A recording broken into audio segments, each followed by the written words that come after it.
Good evening, ladies and gentlemen. It's a beautiful day here in the city of El Centro. I'd like to call our El Centro City Council meeting for August the 15th, 2023 to order.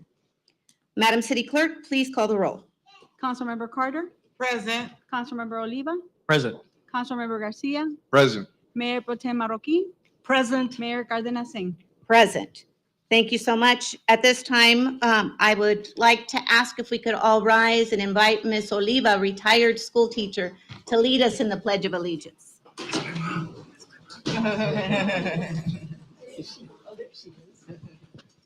Please stand. Place your right hand over your heart. Ready? Begin.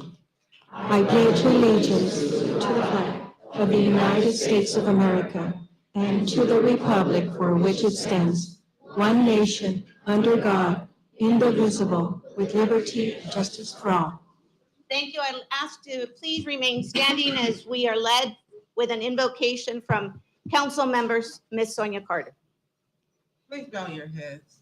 Dear Heavenly Father, we come to you just simply saying thank you, Lord. We're asking you just to bless from the little babies, from the preschool, all the way up to the adults that are going back to school, Lord. This is a time for learning, Lord. We want you just to take control. You be in the seat. You give people the wisdom and the knowledge they need and guide them with the strength that they need to make it through their education, Lord. And this we pray in your name. Amen. Amen. Thank you. If you could please take your seat.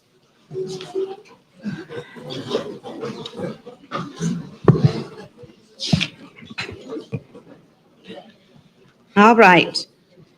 Madam City Attorney, if you could please report out on closed session. During the closed session, the City Council discussed compensation for a variety of positions within the city, including one on your agenda tonight for the library director. You discussed lawsuit settlement, and in the name of the case is Maruti versus, it's an eminent domain case versus City of El Centro. Wonderful. Thank you so much. At this time, I'll go ahead and follow our agenda under public comment. This is a public meeting. If there's an item on the agenda on which you wish to be heard, you are asked to complete a blue speaker slip and submit it to the city clerk prior to the start of the meeting. Persons wishing to address the council are not required to identify themselves.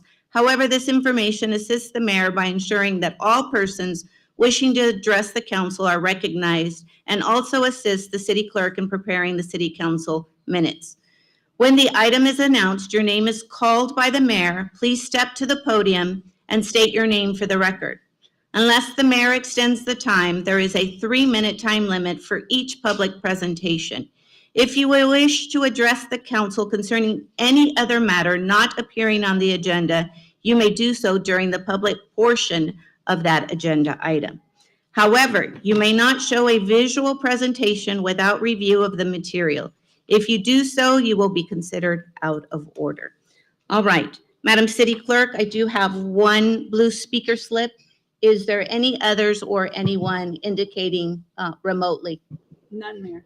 All right. At this time, I'd like to invite Mr. Antonio Ramos, please, to the podium.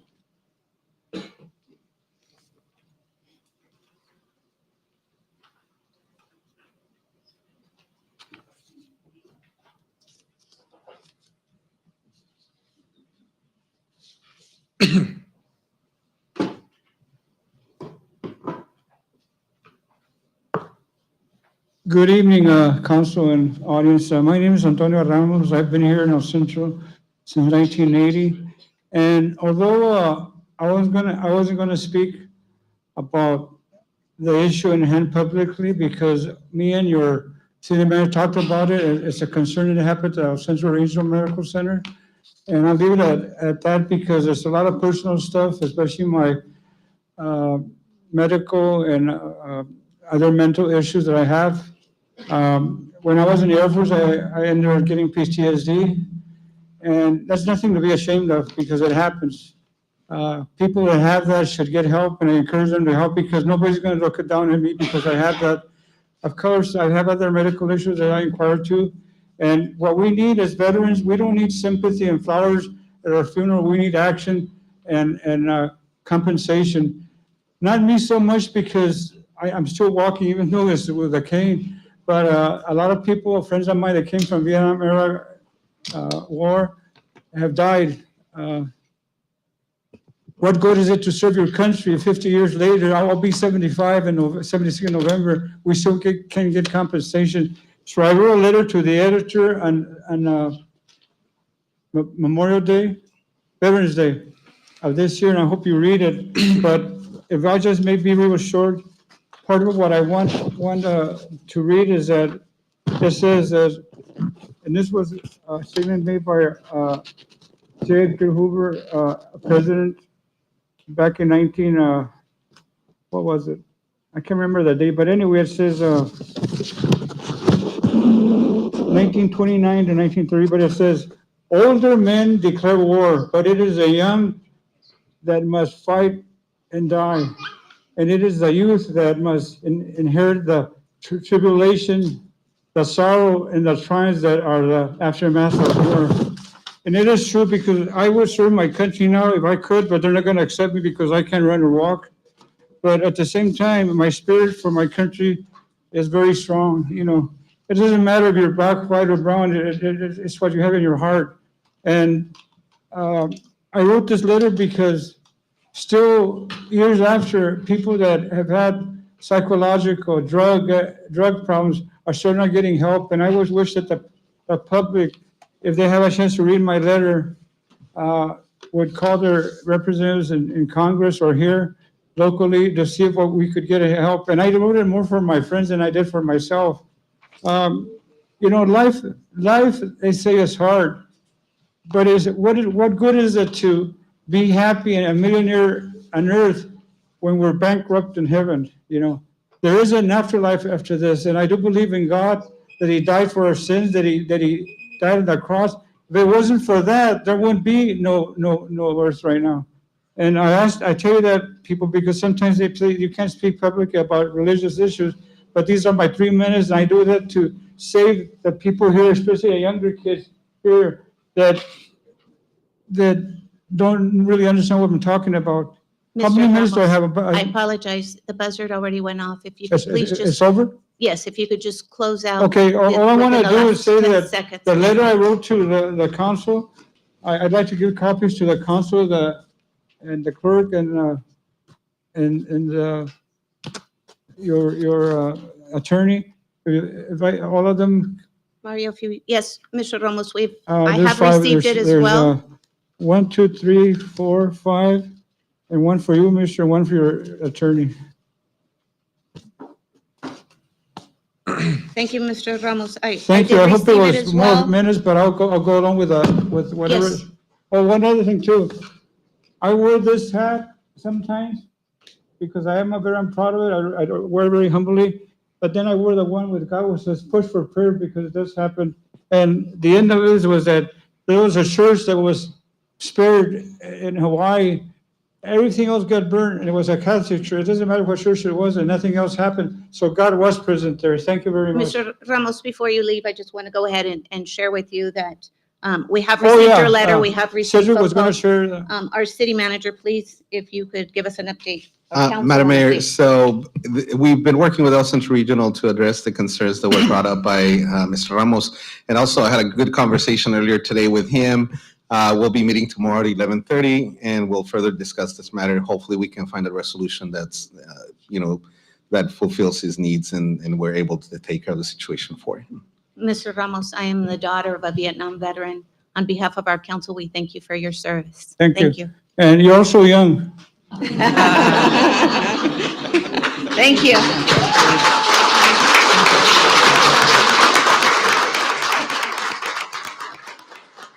Thank you. Madam City Clerk, before I continue on the agenda, just double checking, is there any other public comments or blue speaker slips that have been submitted? None other. All right, then I will go ahead and move us along on the agenda. This portion is presentations and announcements by the mayor and our council. So at this time, we are going to be recognizing our Senior Appreciation Day. And if I could please ask Miss Adriana Nava and Miss Leah Arayano, if you could please come to the podium.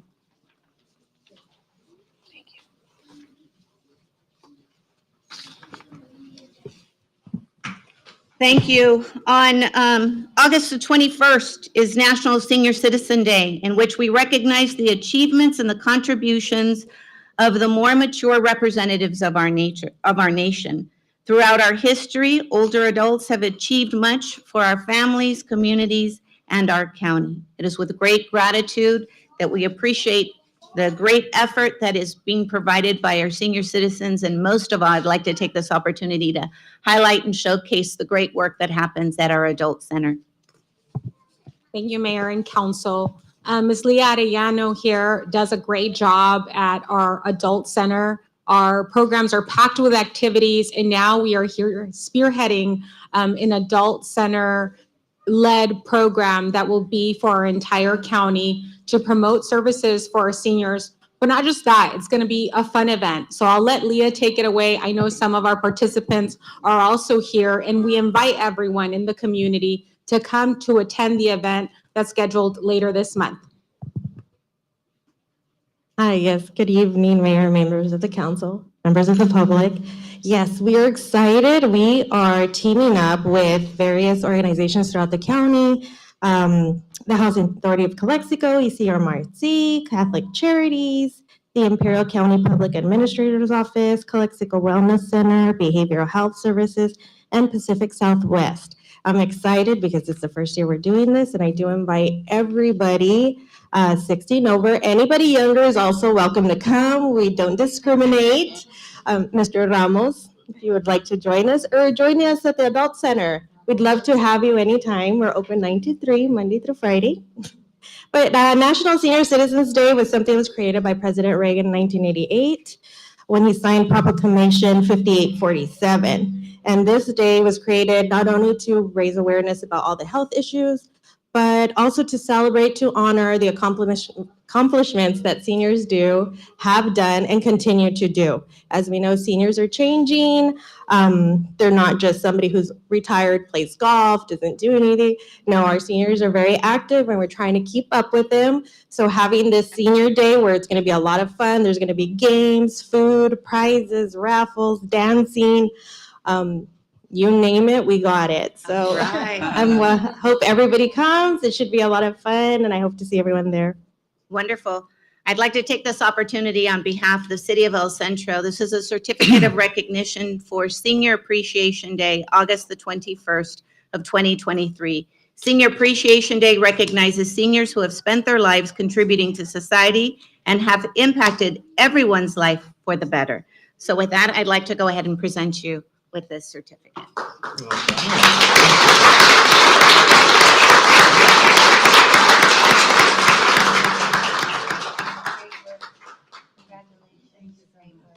Thank you. We're doing pictures? Let me just take a quick. If council can please stand.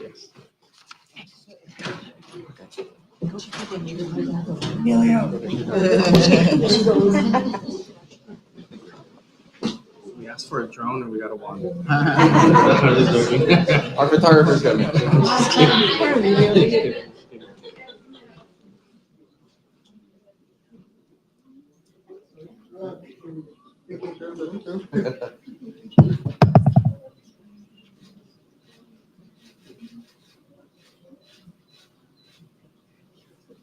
All right, wonderful. Thank you so much for the great work that you do.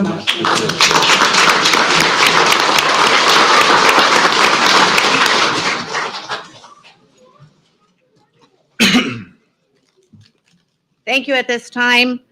We'd like to take the opportunity to thank the great volunteers that we have here in the City of El Centro that contribute so much of their time, talent, and efforts to ensuring the greater quality of life for our community. With that, the work could not get done without the great spirit of volunteerism in our community. So on behalf of our council, I'd like to thank the individuals that serve on many of our planning boards and would like to recognize them tonight, please. So the first to be recognized will be our Library and Community Services Board. At this time, I'd like to invite Miss Betty Tucker to be recognized. Betty.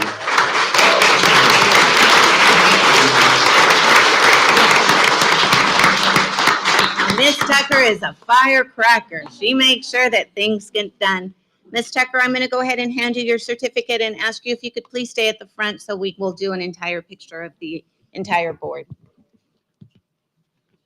Congratulations on behalf of our council. Your great work. Thank you. How many years have you been a volunteer, Ms. Tucker? How many years?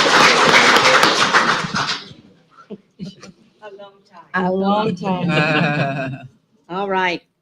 I don't know if Miss Adrienne Lawson is in the room. I have not seen her, but I will tell you she is an amazing contributor to our community and serves in a dual capacity. So I'll go ahead and we can applaud for her and the great work that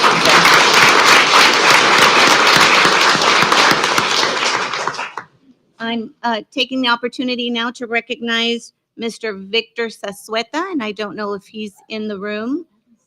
I have not seen him, but we'll go ahead and applaud Mr. Sasueta.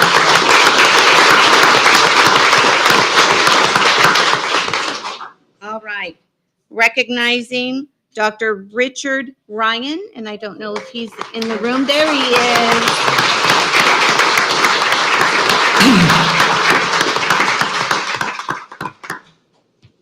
Dr. Ryan, thank you. A lifelong educator in our community. We thank you for your service and your contributions. If I can have you stand with Ms. Tucker.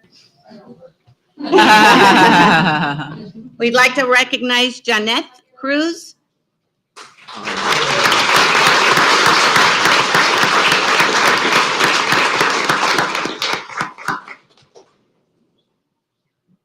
Thank you, Ms. Cruz, for your great service. We appreciate it. Thank you.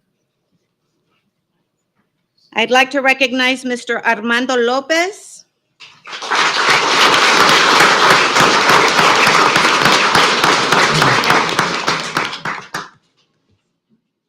A longtime educator in our community as well. Thank you so much, Mr. Lopez. Mr. Rosendo G. Garcia, AKA Garcia.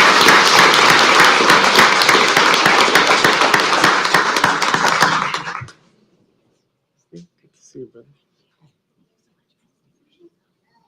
Thank you. If we could just have you centered and if we could please take a group picture. Again, that's our library community. So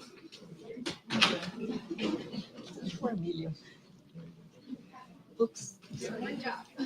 So you still haven't gotten your camera. It's not another thing. all right, here we go. I can bring him my husband's old cell. Thank you. Thank you.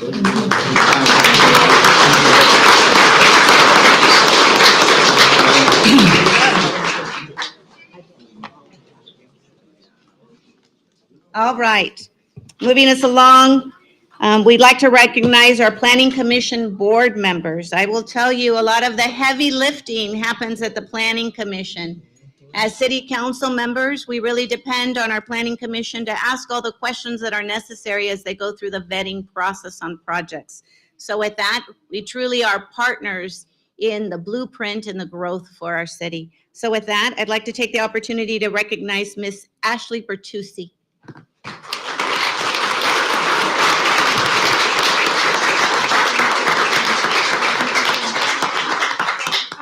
Okay, perfect. Thank you. Would like to acknowledge Mr. Jorge A. Perez.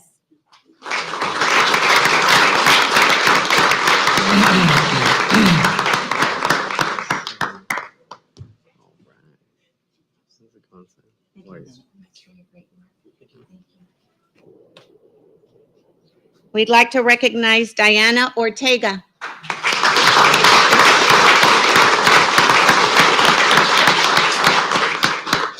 All right. Like to recognize Sergio Armando Lopez. A lifelong educator. So good to see you. Thank you. Like to recognize Ramiro Urias.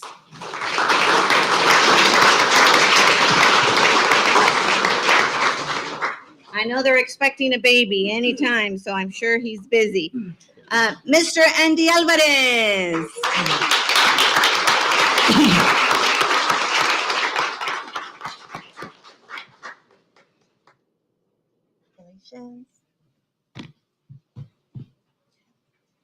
Thank you. Mr. Aaron Papajoy.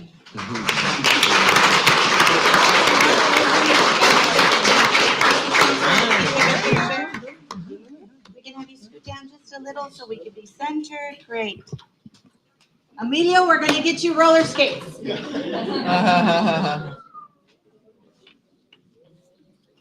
That just looks really bad.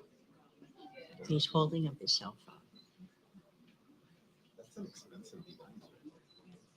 What, that extender? That's expensive. Like how much? Turning into Joselito now. You heard that on the really. Thank you. Thank you for the great work.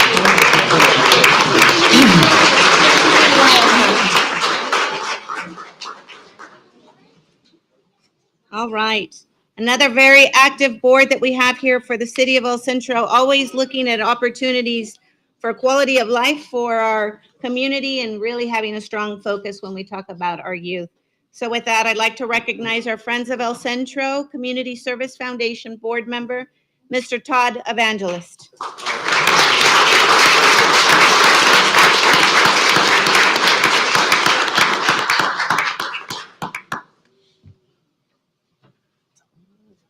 Hi.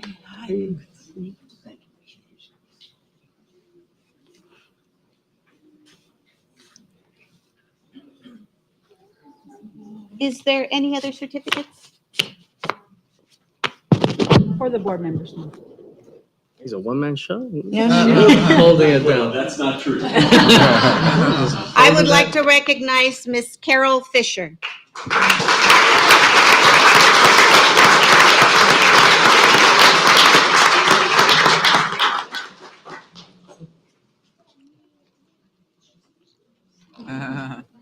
I think it's just the two of us. Congratulations.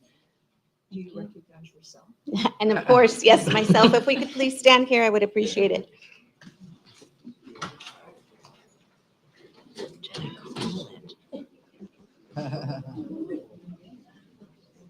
And as stated, I am also on the Friends of El Centro Foundation. So it's a great honor and a privilege to work with amazing volunteers.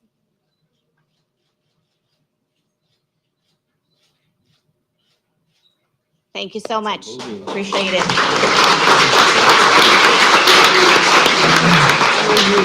Todd is also a football coach, so I'm sure you're ready to get back out onto the field.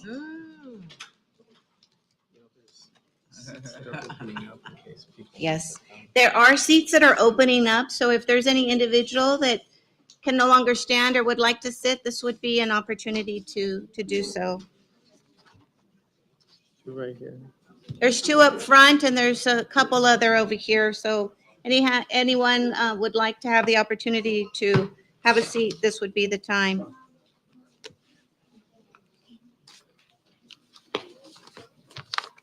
All right. Moving us on to the agenda at this time, we'd like to recognize a great friend of the city of El Centro and our community as a whole. I'd like to take this opportunity to recognize Miss Ann Irigoyen, Ivy Regional Chamber of Commerce President of 2019 through 2023.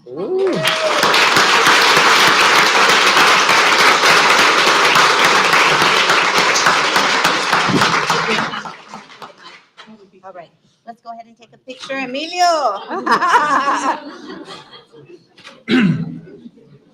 He's got it down. Maybe I It's should down. just stay out here. Is she gonna say anything? Yes.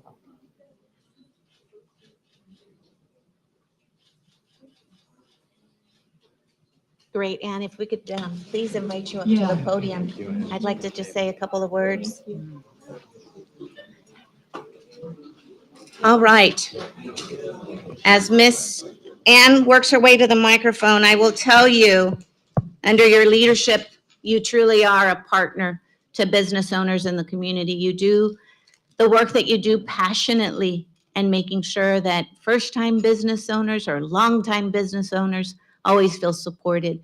Under your presidency, we understand, right, that it was one of the most difficult times with the pandemic.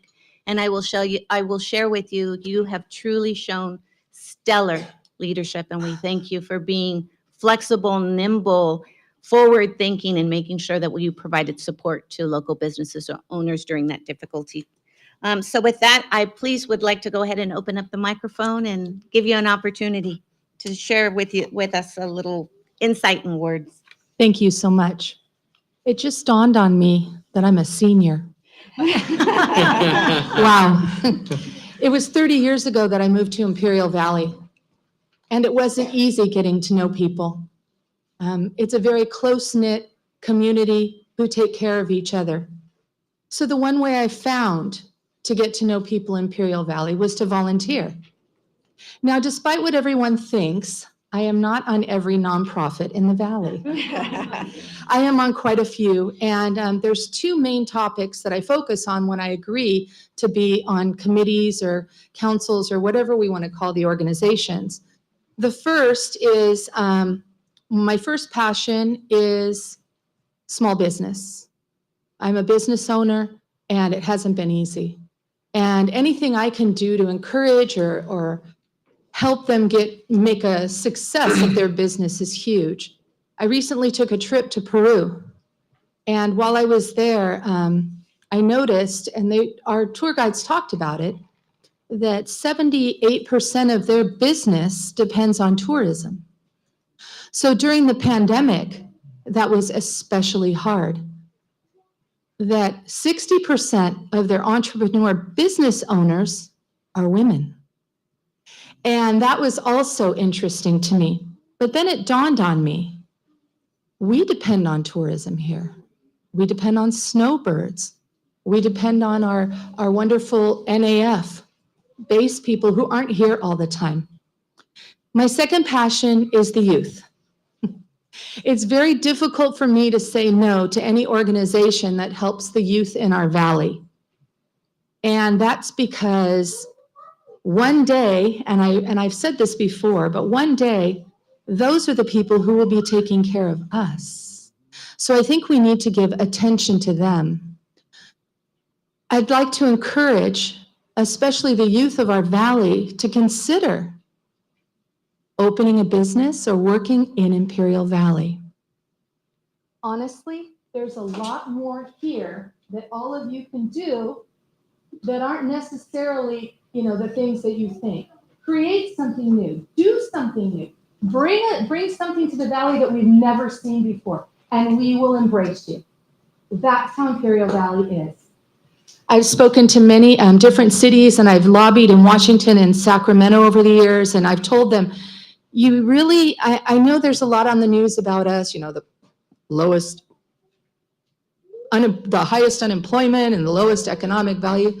I have noticed, and I'm from Los Angeles, so I get that, but I have noticed that Imperial Valley, Imperial County takes care of their own.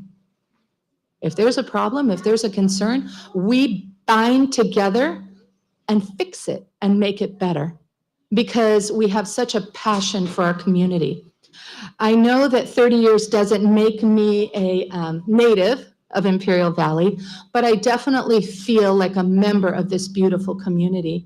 And if there's anything that I can do or any help I can be, I will say yes. Okay? So thank you for this honor. Ladies and gentlemen, the city of El Centro, their council people, their departments, all over was an example during the pandemic of how to move through it and move forward. I don't know that we learned the lessons we should have learned from the pandemic. I wish to say we could have learned them, but I feel that unfortunately there was still judgment, there was still blame, there were still concerns. And so I challenge all of you to take away the judgment, take away the blame, and just live. Be in the moment here, in the moment now.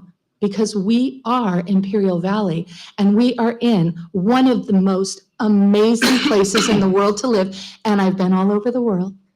And so I wanted to thank City Council and all your team here. We couldn't have done it without you. Sincerely, I mean that from my heart. And if I can, like to spread a lot of love and a lot of kindness to everybody and give everybody, especially in this room, going down to the fire and police and everyone, a big round of applause because while the rest of the world was in a serious state of judgment, we actually kind of maintained ourselves really well in Imperial Valley. So congratulations, everyone. You know, we did it. We made it happen. And don't forget what I said. Volunteer. You're going to get to know so many people, so many wonderful people, right? And live that legacy. I love everybody. Thank you.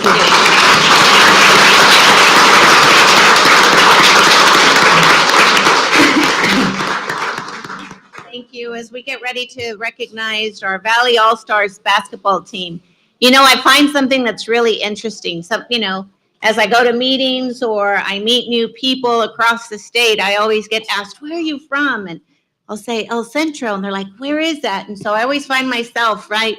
Well, we're 110 miles, east of San Diego. We're, 60 miles away from, Arizona, and we're 15 minutes away from the United States border. And so, I'm always trying to explain where we're from. And they're like, "Oh, really?" And I said, "Yes."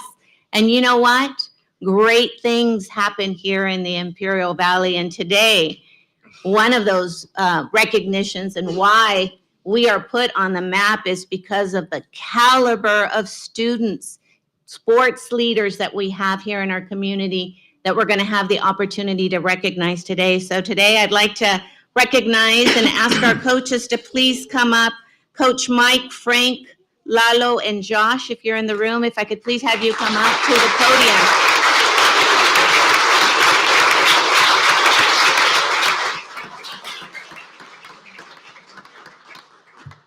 Thank you so much.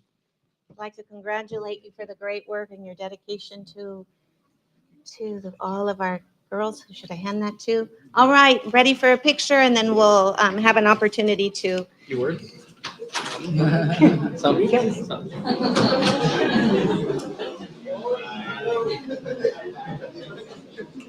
Really getting those steps in today.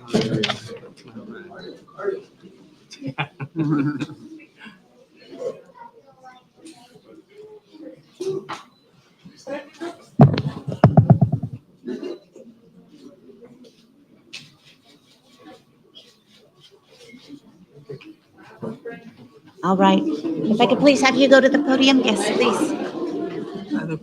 They're gonna say something. Yeah. Say something.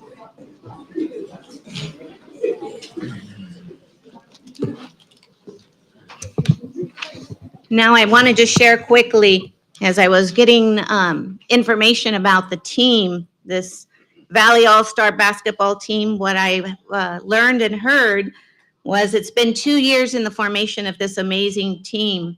They've attended tournaments, provided fundraising events, practiced and competed, and have grown to be a team to be reckoned with. They have set a foundation for the future and the girls in the Imperial Valley to join basketball camps and clinics that all sports players make a big difference. And so with that, I thank you for putting us on the map and giving us that recognition. So Coach, I'll hand it over to you, please. Thank you. I wrote it down so it wouldn't take too long. Good afternoon, everyone. Thank you, Mayor, City Council, for this opportunity. I'd really like to thank the El Centro staff, especially the great staff at Conrad and MLK Rec Center. With their support, Dolores, Hope, Drew, and everyone else there for their kind and great service provided for us and our girls there. Thank you to my wife, especially. I get choked up because I've never been recognized for anything. Especially for her sacrifices in allowing me to start this program. And the parents and that group. Juliana, Ellie, Ivana, Alyssa, Victoria, Isa, Alexa, Marianne, Kayla, Valeria, Avery, Bunny, Jess, Leah, Peyton, Taylor, Rihanna, Jordan, Paula, Coach Frank, Coach Lalo, Coach Josh. We are the Valley All-Stars. It is being years, 2 years that we put this together. Great opportunity. We have participated in San Diego, LA, Phoenix, Las Vegas. We took second place in the tournament. Over 200 teams competed in. We hope to continue their growth and provide these girls with opportunities on and off the court. We're more than just basketball. When you see us on the court, we represent ourselves, our valley. That's what we wear across our chests. We don't have last names tied to it. We represent our little valley that nobody knows about, that is a few hours from San Diego and LA, an hour away from Phoenix, and they still don't know where we're at. Not anymore. Now they know. We've competed against teams from Hawaii, all over California, all over the United States, Australia as well, when I coached boys. I just want to thank my girls for all their hard work and dedication. Thank you, all of you, for all your time. And like I said again, we are the Imperial Valley. Thank you. Thank you.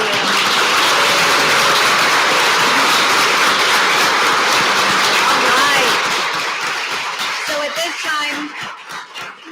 at this time, it is our honor and our privilege to please invite our Valley All-Stars basketball team to come up and be recognized.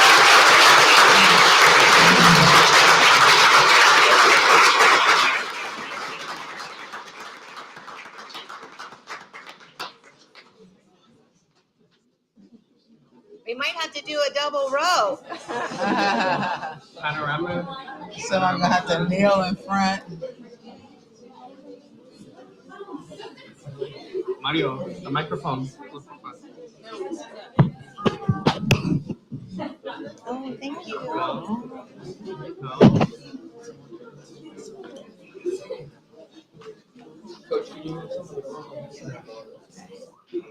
Yeah, and that's See,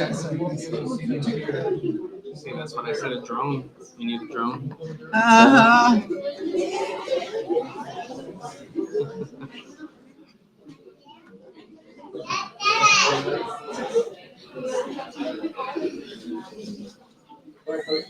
All the coaches in?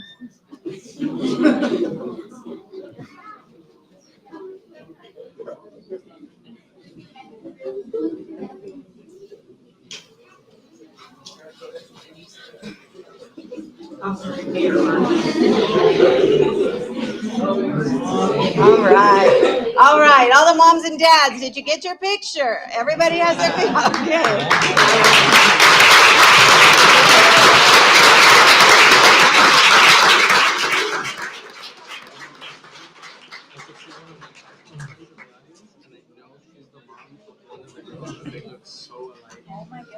All right. Before we end this portion of the presentation, I really would like to take the opportunity for us to please have the parents, if the parents of the players could please stand, and so we can take that opportunity to thank you.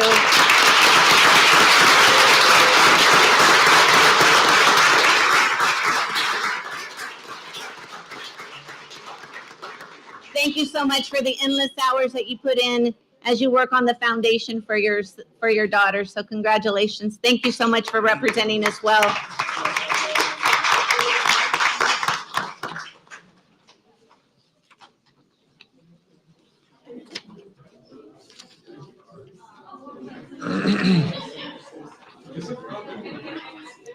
All right. All of a sudden, everything opened up. We're just going to wait a minute here as we do a little reshuffling and allow people to come in and people to leave the room.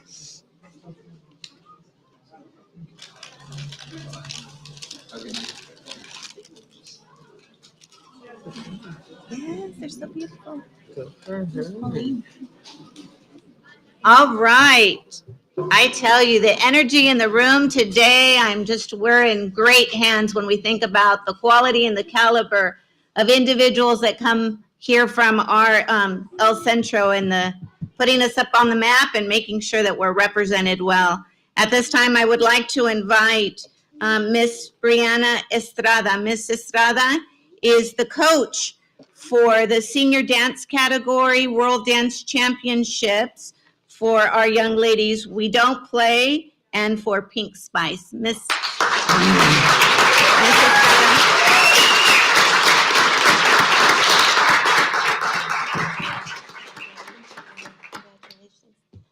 take a quick picture with you, and then we'll go ahead and have you come up to the microphone. Ready?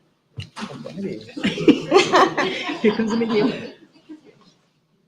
Roller skates next time, Emilio. Have to put it on the budget.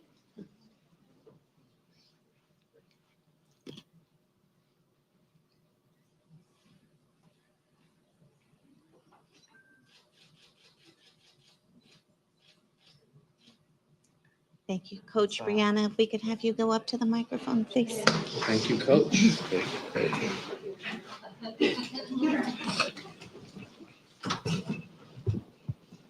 Alrighty. So before I say anything, I want to bring Melissa Leon up to the podium as well because she is part of this just as much.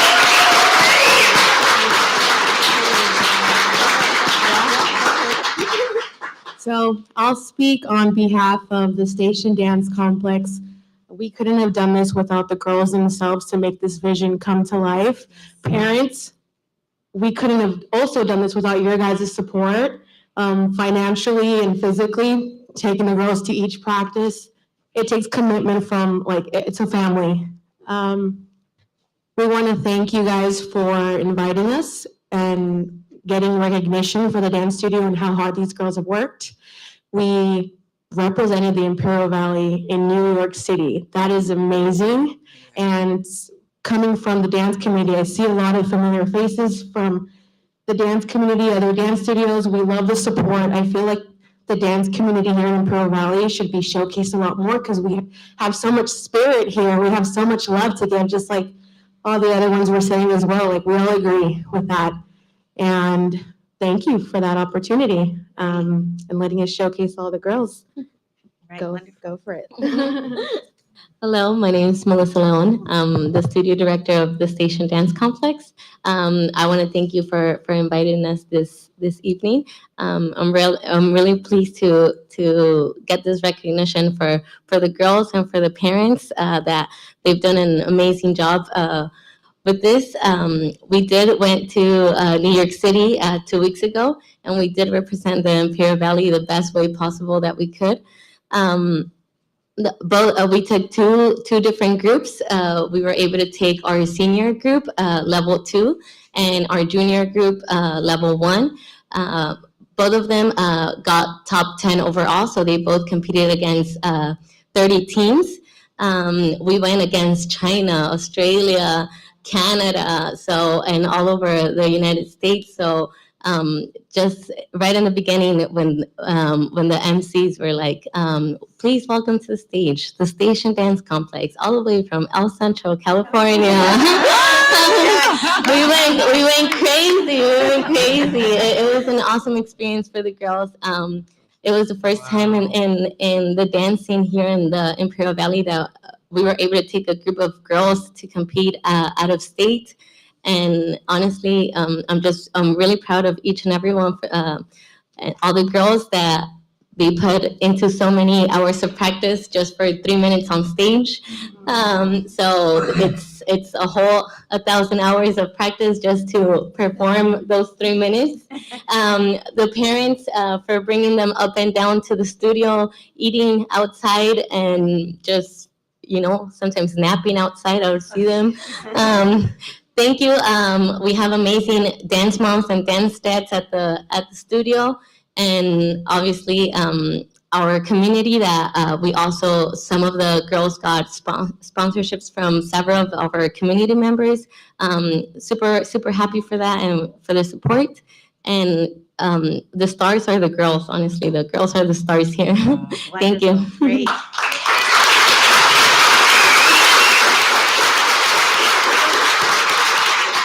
Coach Estrada, would you like me to call the girls, because there's 2 groups, individually, or would you like me to call them together as a group? What would you prefer?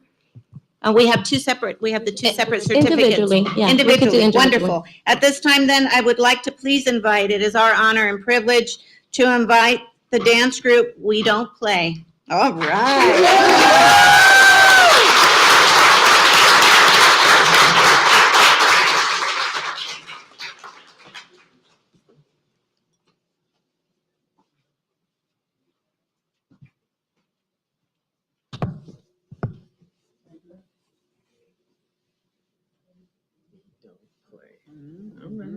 Okay. Like a true dancing group. They look like Rockettes. Unison. They do look like Rockettes, you're right.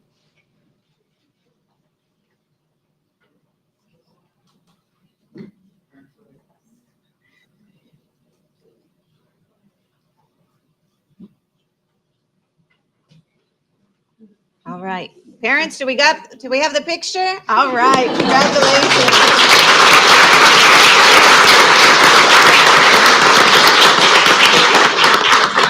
And again, at this time, it is my honor and our privilege to invite Peak Spice, top 10 world-class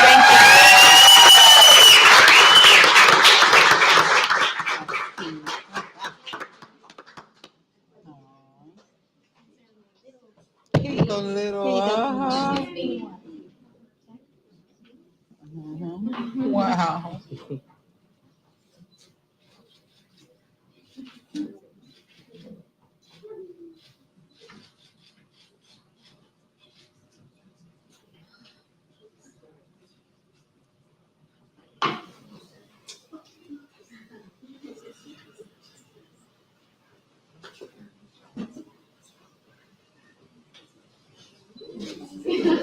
All right, parents, we got the picture.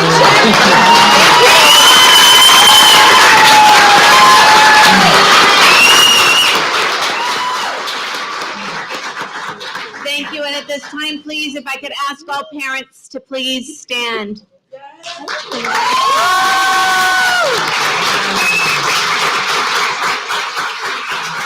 Thank you, parents. Thank you, parents. We really appreciate it. It's a great honor and a privilege to have you in our chambers tonight. I feel the energy in the room, and we appreciate it. All right, thank you. All right, give us a little chance here to reshuffle as individuals enter and exit the chambers.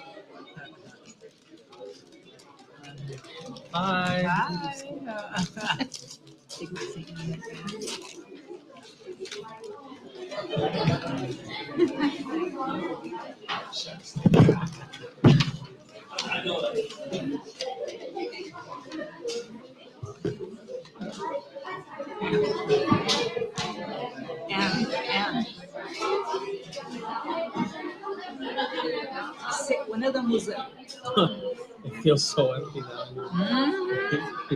Where did everyone go? It's cleared out now. You know, there's more on the agenda, right?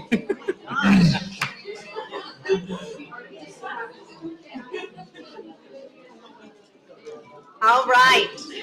At this time, I'll go ahead and move us along on our agenda. This is a portion for scheduled public comments.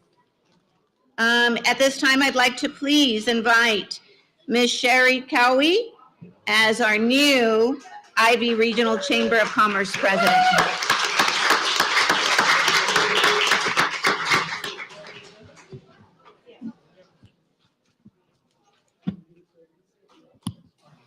Good afternoon, Madam Mayor Cardenas Singh and council members. Gosh, that's a really tough act to follow. So I am deeply honored to stand before you today as the newly appointed president of the Chamber of Commerce. My name is Sherry Cowie, and I have a strong commitment to fostering economic growth, community collaboration, and a supportive local business landscape. Having been an active member of this city's business community for the past 17 years, and I say 17 because I was born and raised in the Imperial Valley, and I left for about 20 years and came back.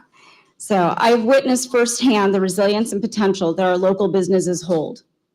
As president of the Chamber of Commerce, I'm dedicated to harnessing these strengths and working closely with all stakeholders to create an environment that empowers businesses to thrive. My vision for our chamber is to continue its legislative work on behalf of our business community and the whole of the Imperial Valley, strengthen our membership community, and support our business community no matter their size. Through strategic partnerships, advocacy efforts, and innovative initiatives, we will help to pave the way for sustainable development and enhanced opportunities for our members. I am excited to collaborate with each of you, esteemed members of the City Council, as we work hand in hand to drive our city's economic prosperity and elevate its status as a welcoming hub for commerce and community growth. Thank you. Thank you. Ms. Cowie, we'd like to take this opportunity to thank you so much for the great work. The endless hours that you and your husband dedicate to our community is truly an asset and greatly appreciated. We look forward to your leadership as you move us into the next step of your leadership in this opportunity. So for that, we thank you and always look forward to being a partner and a supporter to the Imperial Valley Regional Chamber of Commerce. Thank you. All right. All right, from moving along on our agenda at this time, I'll go ahead and have you please have the opportunity to look in your packets as we review the consent agenda, items 7 through 12. At any time, any council member or anyone from the public may pull any item if you wish. All right, at this time, motion has been made by Councilmember Edgar Garcia, seconded by Mayor Pro Tem Sylvia Marroquin. Please vote. Thank you. That item passes 5-0. All right. Moving us on to public hearing, item number 13. This is a time and place for public hearing for discussion and related actions regarding the naming of the dog park to be located at 670 Park Avenue to Healed Families El Centro Dog Park. Presentation by Ms. Adriana Nava, Community Services Director.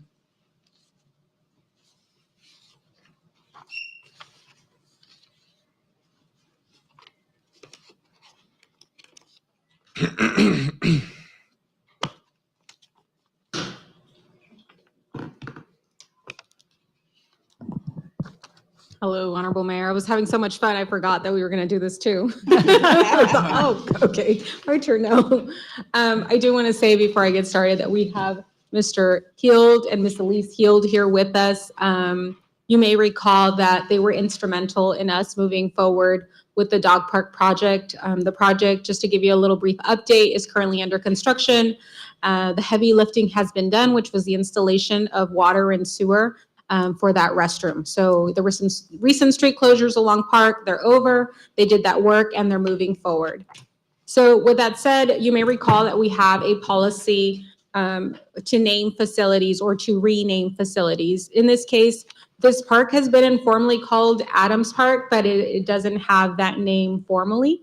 And based on our criteria, our goal is to honor and commemorate individuals who have achieved prominence as a result of his or her significant positive contribution to the United States and our local community. In this case, you may see that in your backup material, there was a great amount of work that was done by the Healds to highlight some of their families' accomplishments. They go back to the early 1900s, settlers of our Imperial Valley, and have a long legacy in our community. Other names that are sometimes suggested is to commemorate local history, places, events, or culture, or to strengthen neighborhood identity or recognize our native wildlife or natural features in the El Centro. With that said, the request has been submitted by Mr. Philip Heald to name the dog park Healed Families El Centro Dog Park. He has been working with Penn Signs in generating a sign for the proposed dog park, and also contributed $500,000 for the construction of the dog park. And we believe, based on the criteria, they meet the criteria and the name is adequate for this type of facility. But this is the time, if there are any members of the public to suggest otherwise, this would be the time. And then also, we do have a plaque recognition that is proposed for the contribution they have made for this park. With that said, we advertised the public hearing as well in the Imperial Valley Press. It was completed a while back in anticipation of this meeting, and all members of the community are welcome to discuss on this item. We also submitted it to the Library and Community Services Board following our procedure, and they are in agreement with the proposed name, and this was done back in June. With that said, it is up to the council to decide regarding the naming of the facility and provide any type of alternative if so desired, or keep it as proposed. And I'm not sure if Mr. Phil or Ms. Elise Heald want to say a few words, but this would be the time as you open the public hearing. All right. With that, the public hearing is opened. Is there anyone wishing to speak on this item?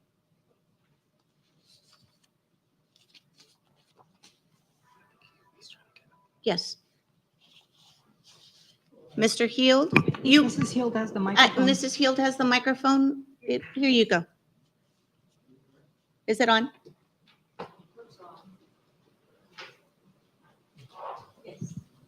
Hello? Yes. Okay. I just am delighted to see it finally moving forward. This was approved a little over a year ago by the council at that point.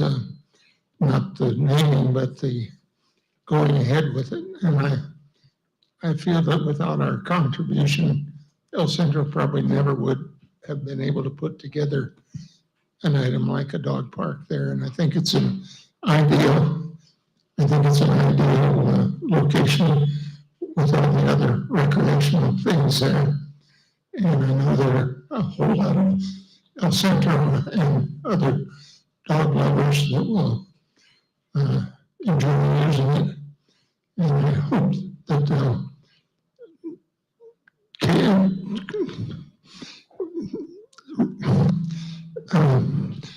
treat it with respect and bring dogs that are friendly dogs, not fighting dogs. I don't think that'll happen, fighting dogs, but I just hope, as I said, that it will be given the respect it deserves.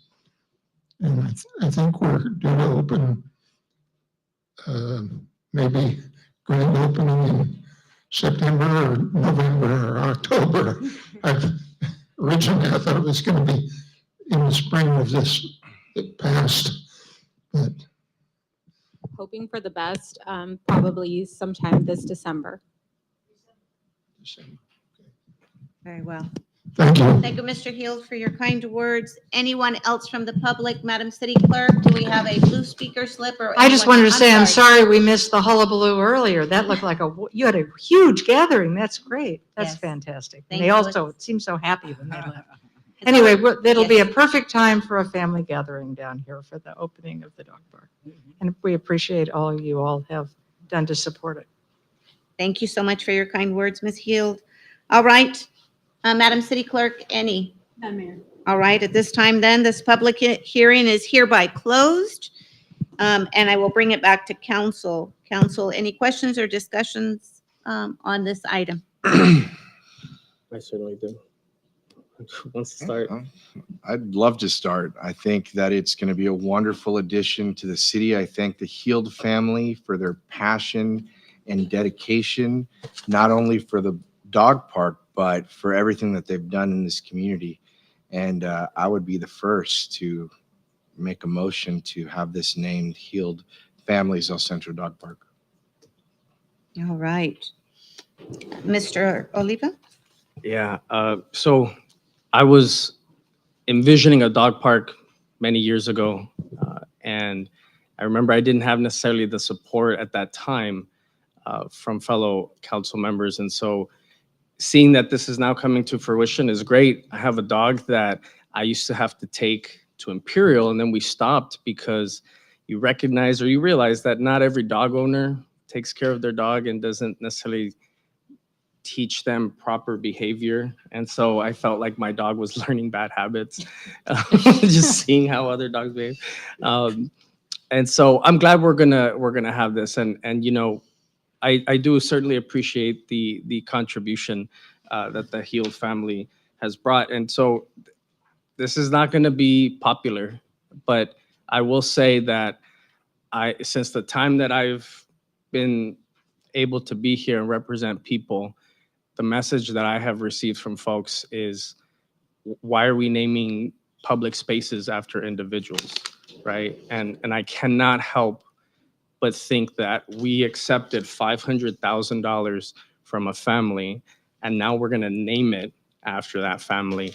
And I can't help but think that there's a conflict of interest there to name it. And I know that's not a popular thing to say, and it's not to take away from the contributions that they have made, but the park hasn't even been constructed yet. It's not ready. Very similar to when Sidewinder Park was constructed. We waited until it was done, and then we announced it to the public so that the public had an equal opportunity to recognize someone. This park hasn't been done yet, and we hadn't announced it to the public that come one, come all, feel free to nominate someone that you may feel. There are some unsung heroes out there. And so quite honestly, it's not that I do not feel it's an appropriate action or appropriate thing to put forward. I think it's just, it's premature because the park hasn't been completed. And I would like for everyone in this community to feel that they had an opportunity to apply for it. And so I unfortunately will not be able to support this measure at this time. And that's, again, not to take away. I just cannot help but feel that the folks that elected me to be here is going to say, are public spaces for sale in El Centro? That if you're from a family that can afford to give $500,000 in order for a space to exist, then they get to kind of make you feel like you have to name it after that family. And so I don't think the majority of El Centro feels that way. And I would love to be able to protect the process and protect the validity and the merits of this application by having had it in a fair and open, call for nominations. All right. Council members, anyone else have any suggestions, feedback? There is a motion on the floor.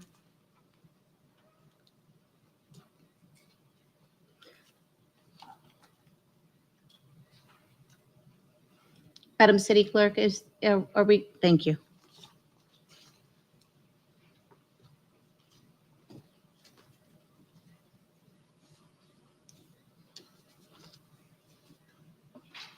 All right.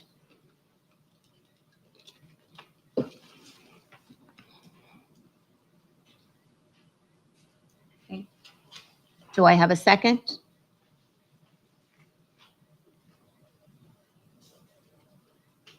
All right. Motion fails. There was not a second on this item.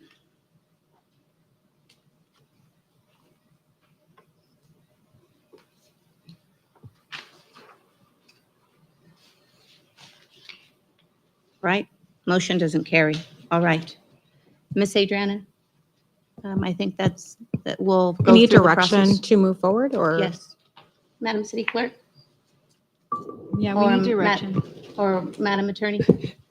Perhaps, given Councilmember Oliva's suggestion that the naming take place after this is completed, you would like to put this on your agenda for when you think that time would be? Did you say December? We think December is a time when it will happen. And so moving forward, I mean, what we've done in the past is we've opened it up for additional time other times and just posted on social media, inform people about the process and open it up again, which is something that we've done as well. This is not the first time. So we can continue to do that. I do think that in that process, it would be appropriate to acknowledge that it could be named after the Heels. In the past, we haven't provided suggestions. We have just said that, we have a new facility and that we are open to suggestions and recommendations. So we don't normally suggest a name. They submit nominations and we accept all nominations that come before, and then they are considered before the Library and Community Services Board. And then we bring them to council if we receive a recommendation. All right. So at this time, we will follow the process after the completion of the park, and it will be brought back to council at that time to go ahead and take a look at the recommendation Yes. for the so naming of the park. we will open it up, and based on the recommendations, we will take it to our Library and Community Services Board. Once we move forward there, we will come back to the council. All right. Thank you. Thank you. Moving on to new business. Yes. Good evening, Diana Garcia Ruiz, Proyecto Heber. I just wanted to stipulate that the Heels have donated to us it's not just an El Centro thing. They've never stipulated how we would, that it had to be for El Centro, the money that they've given us. I just wanted to make sure that that their contributions are recognized and it's not just El Centro. It goes the whole valley. I've seen some of their contributions go. I have no say whatsoever in how you name a park. I just wanted to make sure that you guys realize that the Hills donate all over the valley. Okay, Yes. thank you. And just like I'm sure that everyone's gonna enjoy your park, even us. Maybe not my Yorkie because she doesn't behave, but everybody else. Thank Yes. you. Thank you. Thank you. All right, moving us on to new business.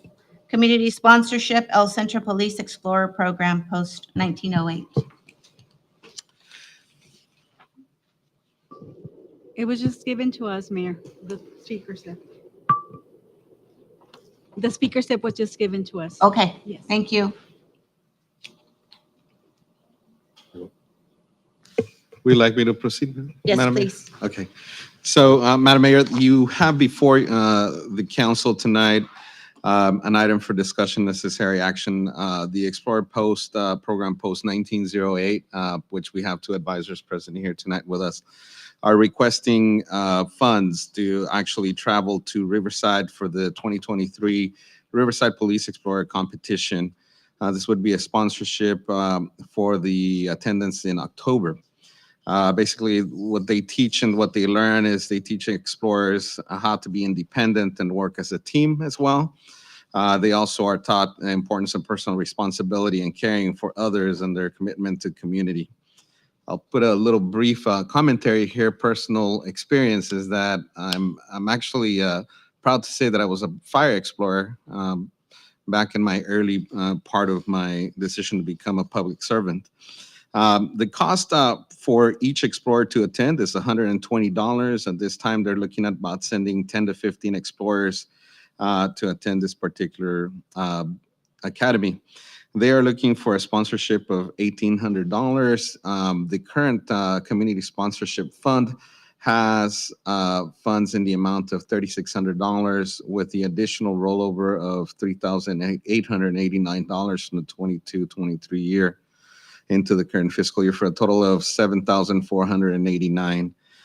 So before you is an item that we have reviewed as far as the application is concerned, met all the requirements and the policy statement for this particular program, and as well as you have reviewed the request, and there's consideration of sponsorship for $1,800 before you, and we do have the police explorers post advisors here to give additional if necessary.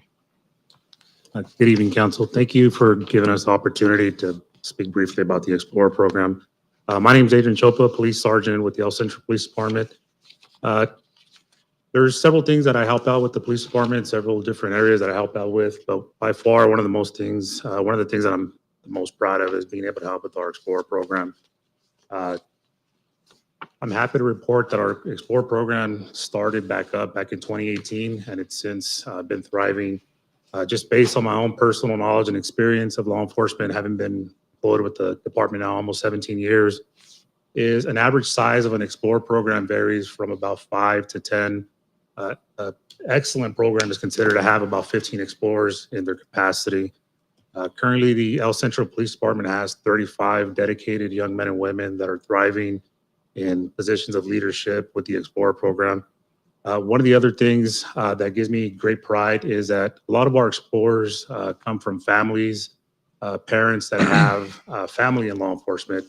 That includes the California Department of Corrections, Border Patrol, Customs, including other local police departments here in the Imperial Valley. However, they've chosen, I believe, because of the quality of work that we put in with our program, they've chosen to be explorers with the city of El Centro. Many of you have seen them at city events, Aquatic Center, Mardi Gras, pretty much any city event that the city of El Centro has. Our explorers always are thriving, including outside events. One of our explorers recently just did an amazing job at the Imperial Valley College at the Police Academy graduation, singing the national anthem. We also help out Border Patrol with other events as well. So I'm extremely proud of our young men and women that have chosen to strive in serving the city of El Centro, the police department. The objective has always been an introduction to law enforcement for these young men and women, which varies from the age of 14 to 21. One of those things is also discipline, disciplines that we teach, leadership. And one of those ways that they are able to display those leadership skills is when they get to compete with other agencies across the state of California, which is why we're here today to request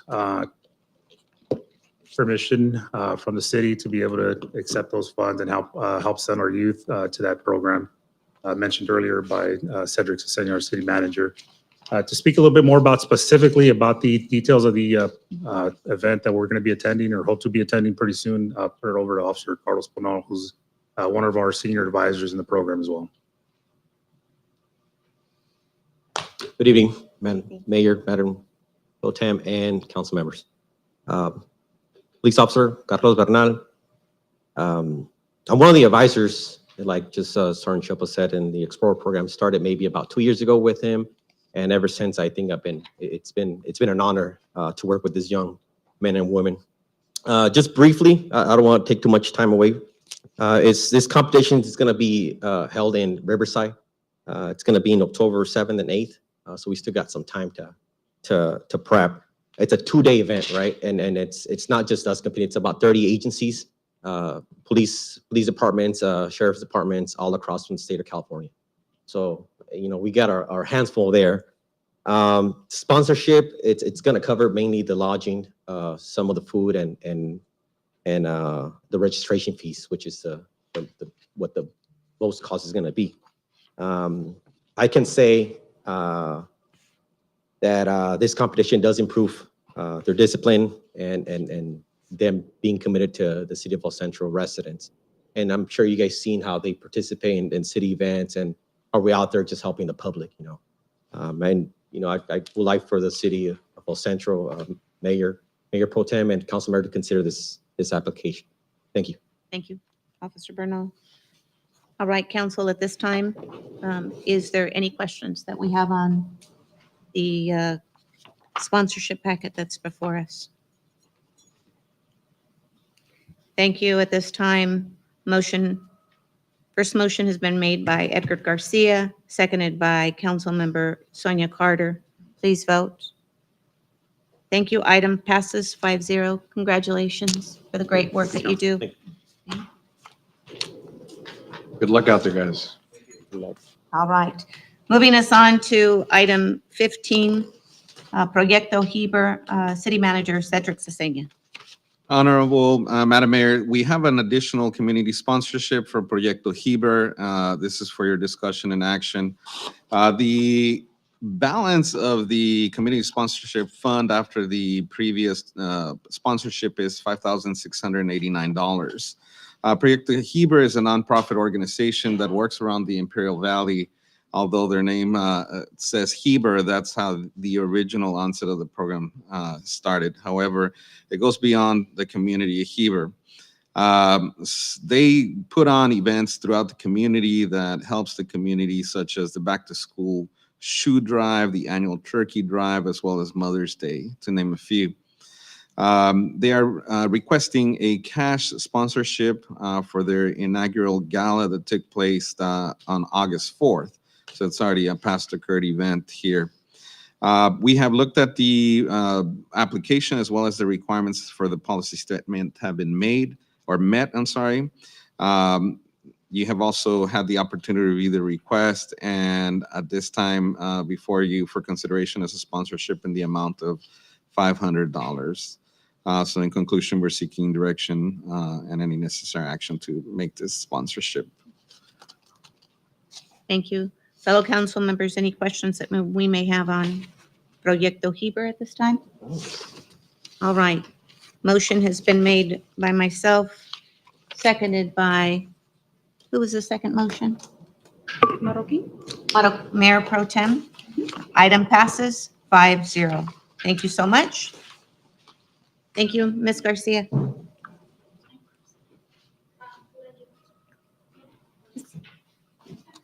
Mario's fine. Thank you so much. We appreciate the great work that you do in the community. Thank you. Ms. Diana. All right.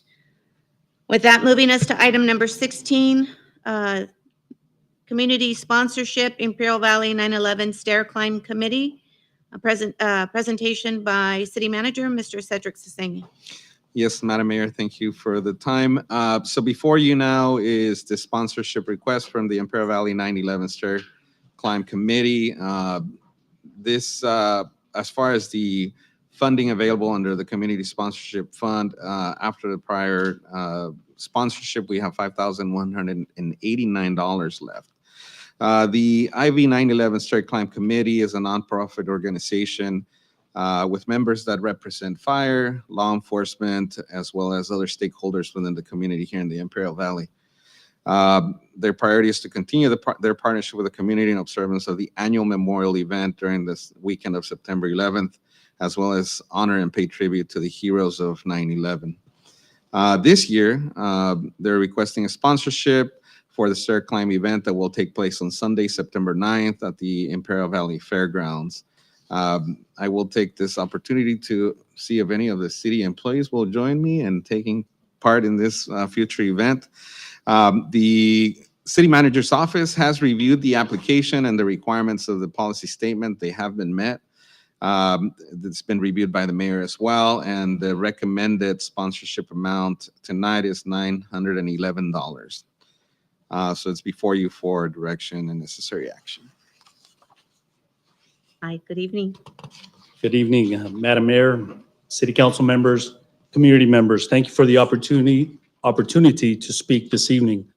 My name is Carlos Pitones. Behind me are my fellow committee members as well, Tiffany Macias, Matt Zinn, Matt Garcia, Mike Harvey. We are members of the Imperial Valley 9/11 Memorial and Stair Climb Committee. Our committee is formed of members that represent the fire community, the law enforcement community, the public and private organizations who are dedicated to ensuring that the Imperial Valley never forgets September 11, 2001. We do this by hosting a memorial stair climb that honors, respects, and pays tribute to the 343 FDNY firefighters, the 60 law enforcement personnel, and the 10 emergency medical personnel who made the ultimate sacrifice as a result of the terrorist attacks on that Tuesday morning in 2001. This year marks the 22nd anniversary of September 11th, and for the Imperial Valley, we will host the 10th annual 9/11 Memorial and Stair Climb event. This event will be held at the grandstands at the Imperial Valley Fairgrounds on Saturday, September 9th, 2023. The memorial ceremony will begin at 7:45 p.m., followed by our stair climb at 8 p.m. Our memorial stair climb is a way for the community to come together to remember the heroes who made the ultimate sacrifice on September 11, 2001. Each participant climbs or walks the equivalent of 110 stories of the World Trade Center, carrying the name and photo of a fallen hero to symbolically complete their climb. At this time, if possible, I'd like to show a video of last year's event.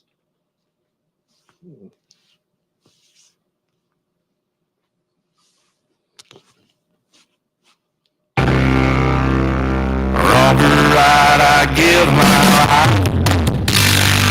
This place called USA.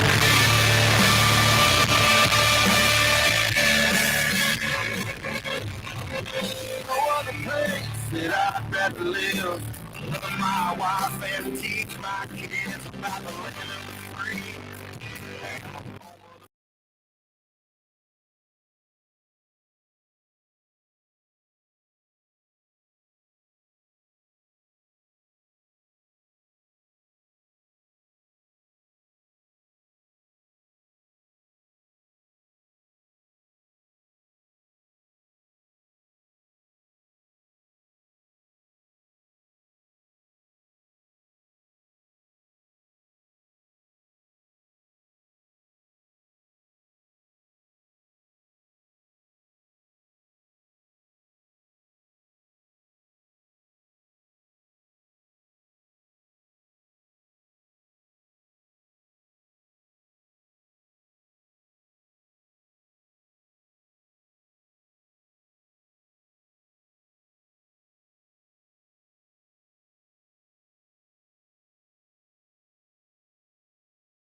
some of the event details. Early registration for participants is now open at $25 through September 8th. And on-site registration will be available at $35 on the day of the event at 6 p.m. Participants that register before August 25th will be able to receive their event t-shirt on the day of the event. And registration can be completed at www.iv911.org. In addition to stair climb participants, we also are seeking sponsors and vendors to join us in making our event as successful as possible. Sponsorship opportunities come in 4 different levels, and each level represents something significant to September 11th. The first level is $343, which signifies the number of firefighters who were killed in the line of duty. The second is $413. The third is $911 for 9/11. And the last one is $2,001, signifying the year of September 11th. With each level receiving different degrees of recognition, advertisement, event memorabilia, and sponsorship dinner invitations. Vendors can also register for our event at no charge, but will agree to donate 10% of their earnings during the event. Also, funds raised for this event will go to the Imperial Valley 9/11 Memorial Stair Climb 501c3 that will provide charitable assistance to local firefighters and their families. We'll also promote scholarship opportunities within the community. And we will also plan to develop the Imperial Valley 9/11 Memorial at the Imperial Valley Fairgrounds as well. In closing, I want to thank you again for the opportunity to present this information. We invite everyone from the Imperial Valley to come out, whether as a spectator, a participant, a sponsor, or a vendor. We appreciate the assistance in having the Imperial Valley observe and remember this special day. Thank you. Thank you. All right. Bringing it back here to council. Council members, anyone would like to give any suggestions, recommendations, feedback at this time? I will share that we participated in the event last year and it was so meaningful. I think the 2 things that I walked away with, one was that we all came together as a community, and the second is that I got to wear the name of a fallen fireman, and that was very symbolic to me. So I really appreciated that. All right. Here we are, council members. I have a motion made by Council Member Edgar Garcia, seconded by Council Member Tomas Oliva. Please vote. Thank you. That item passes. We will be a sponsor. Our sponsor level will be level 3 for $911. Thank you so much for your presentation Thank and you the very great much. work that you do in Thank our you. community.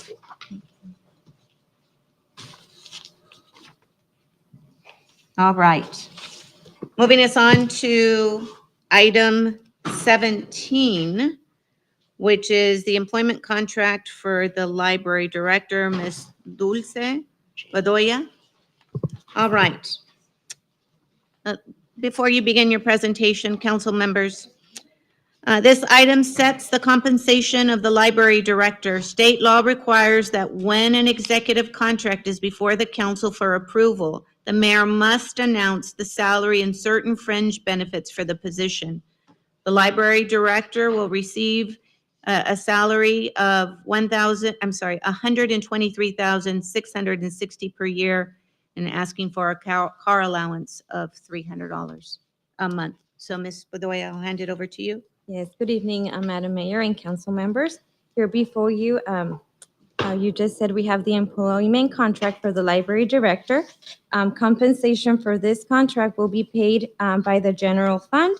The terms and conditions of the resolution are being presented to you for final approval. As stated before, the monthly salary will be effective today, August 15, 2023, $10,305 with a $300 car allowance. Effective July 1st, 2024, a 2% salary increase, assuming a satisfactory performance evaluation. And the employee will receive medical insurance benefits on the same basis as all other city employees.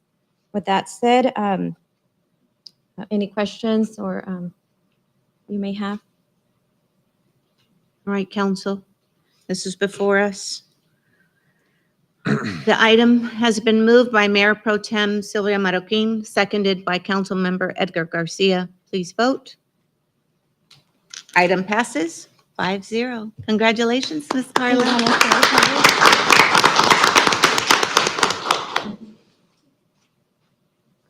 Thank you for passing the contract. I'm so excited to be a city employee. I have, you can't even imagine how many ideas I have for the library. Just to name a few, English as second language classes, adult literacy classes, local author showcase, and farm to table program for next summer. So those are just a few. I could go on and on, but people want to go home. So. Thank you very much. Ms. Carla, if I could just ask you one quick question. I was so impressed with the number, but I just want to go ahead and whoever may be listening and or may watch this later, can you give us the total amount of participants through our summer program? When I heard the amount, I was just so happy to know that so many individuals have benefited from our El Centro Library. In the 2 weeks in July, or excuse me, in June, when it first started, we had 15,000. And then the next month in July, we had over 30,000. So the summer reading program totaled 45,000 something for the year. And I congratulate you and the great staff that provide those services. Congratulations, Ms. Carla. We're excited to see you as a City of El Centro employee and department head. Congratulations. Thank you very much. All right. Mr. City Manager Cedric Cesena, is there anything that you'd like to add about Ms. Carla? You know, when I met Carla for the first time was during her interview process. And I was actually, impressed with the quality of work that she had done and also the skills that she brought to the table. I think soon after there, we began talking about what the future would look like at the library and the programs and ideas that she had. I was really impressed, although I don't like snakes. The idea of bringing a program that actually would showcase live animals, right, in literacy. And there's just many magic shows, trivia, you name it. And every chance I get an opportunity to be there to see the work that they do, I take the opportunity and I get to talk to the employees at the library. And I hear nothing but good things about Carla from the staff. They're very content with, the boss they have and the leadership that she provides. And likewise, Carla feels very similar about the staff there. So I'm very happy that with the support of our council, we were able to actually make this action happen tonight. And Carla now is a City of El Centro employee, and we can continue to have the great number of visitors. I mean, it sounds like everybody in El Centro must have gone through the library with 45,000+ people going through there. So maybe next year we can set a higher goal, but if at the very least that we continue with the quality of work that happened over the past 6 or so months, I think we will be doing great work for the City of El Centro. So thank you, Carla. Appreciate you for your hard work. Wonderful. Thank you so much. Council members, at this time, I did receive a blue speaker slip on an item that is not on the agenda. At this time, I'm going to go ahead and take the speaker slip. I find it best to have that opportunity. Ms. Bedoya, I'm going to go ahead and take this item instead of waiting until the very end. So at this time, for public comment, I'd like to invite Ms. Marcy Morales to the podium, please. Ms. Morales, usually what happens is you'll come up to the podium and you'll state your name for the record, please. And then you're given 3 minutes to speak to council, okay? Perfect, thank you. All right, wonderful. Yes, thank you. Good evening, Mayor and Council. My name is Marcy Morales, and I'm a local resident here in El Centro. And I do apologize for sending in the notice late. I did come in during the award ceremony, but I don't want to interrupt anybody, so I waited. So sorry. Oh, thank you. That was really nice. Only reason I came this evening was I was requesting a crosswalk in front of Kennedy Middle School. And that's the short story. The little bit longer than that is for the last 12 months, I've been bugging the heck out of John Beltran. I've never met him personally, but he's the head of security for El Centro Elementary School District. And he'll know my name. We don't know each other's faces yet, but I would call and check in. I would wait a month all last school year. And he would say, oh, we're working on it, we're trying. I understand there's a lot involved between city and engineering, et cetera. So I would let like a month go by. I would bug him again and we would laugh and we would talk on the phone. Hey, how's it going? He said he's working with Public Works on it. Again, another month goes by. I was just waiting and waiting and waiting. My stingy reason behind it is I had a 6th grader, McKinley, last year. She's going to be in 7th now. And so for the last year, I've been trying to get a crosswalk over there. It's really busy in the morning. I do live over there in that area, like north, on 5th Street in Euclid in there. So my kids go to McKinley and Kennedy. And so when I drop off my girls at McKinley in the morning, I go around the block onto 6th. And for that like 20, 30-minute window on 6th Street in front of the trailer park, Ms. Carter, I'm sure you're aware of the area too. It's really dangerous for the kids. It's really dangerous. It's the parents' fault because they drop them off across the street. It's 100% on the parents. It is. However, like if you sit there in the morning between like 7:30 and 8, the very short window, sometimes I see El Centro PD there and I'm like, thank you. Because the parents drop their kids across the street and the kids run in between the ongoing traffic on 6th Street. And the kids are the one who are going to get hurt. So I pulled over because I'm that nosy mom and I saw some gentlemen standing on the sidewalk with Kennedy polos. I said, oh, excuse me, gentlemen, work here? Yes, we do. I said, perfect. I'm glad you guys are watching. I said, I was just wondering, can you have like a staff member hold a stop sign or, just something in the road? They're not my children, but they're someone's kids, And so they said they can't do it because it's too dangerous because of the liability. If it's too dangerous for their staff, it's too dangerous for the kids. I know it's not the city's fault. It's technically not probably the school's fault either. It's on the parents, but the kids are running to the school. And I was just hoping we could get like lights, paint it, speed bump. I'm sure there's way more into it than I can imagine. It's been 12 months and I just wanted to see that. That's all.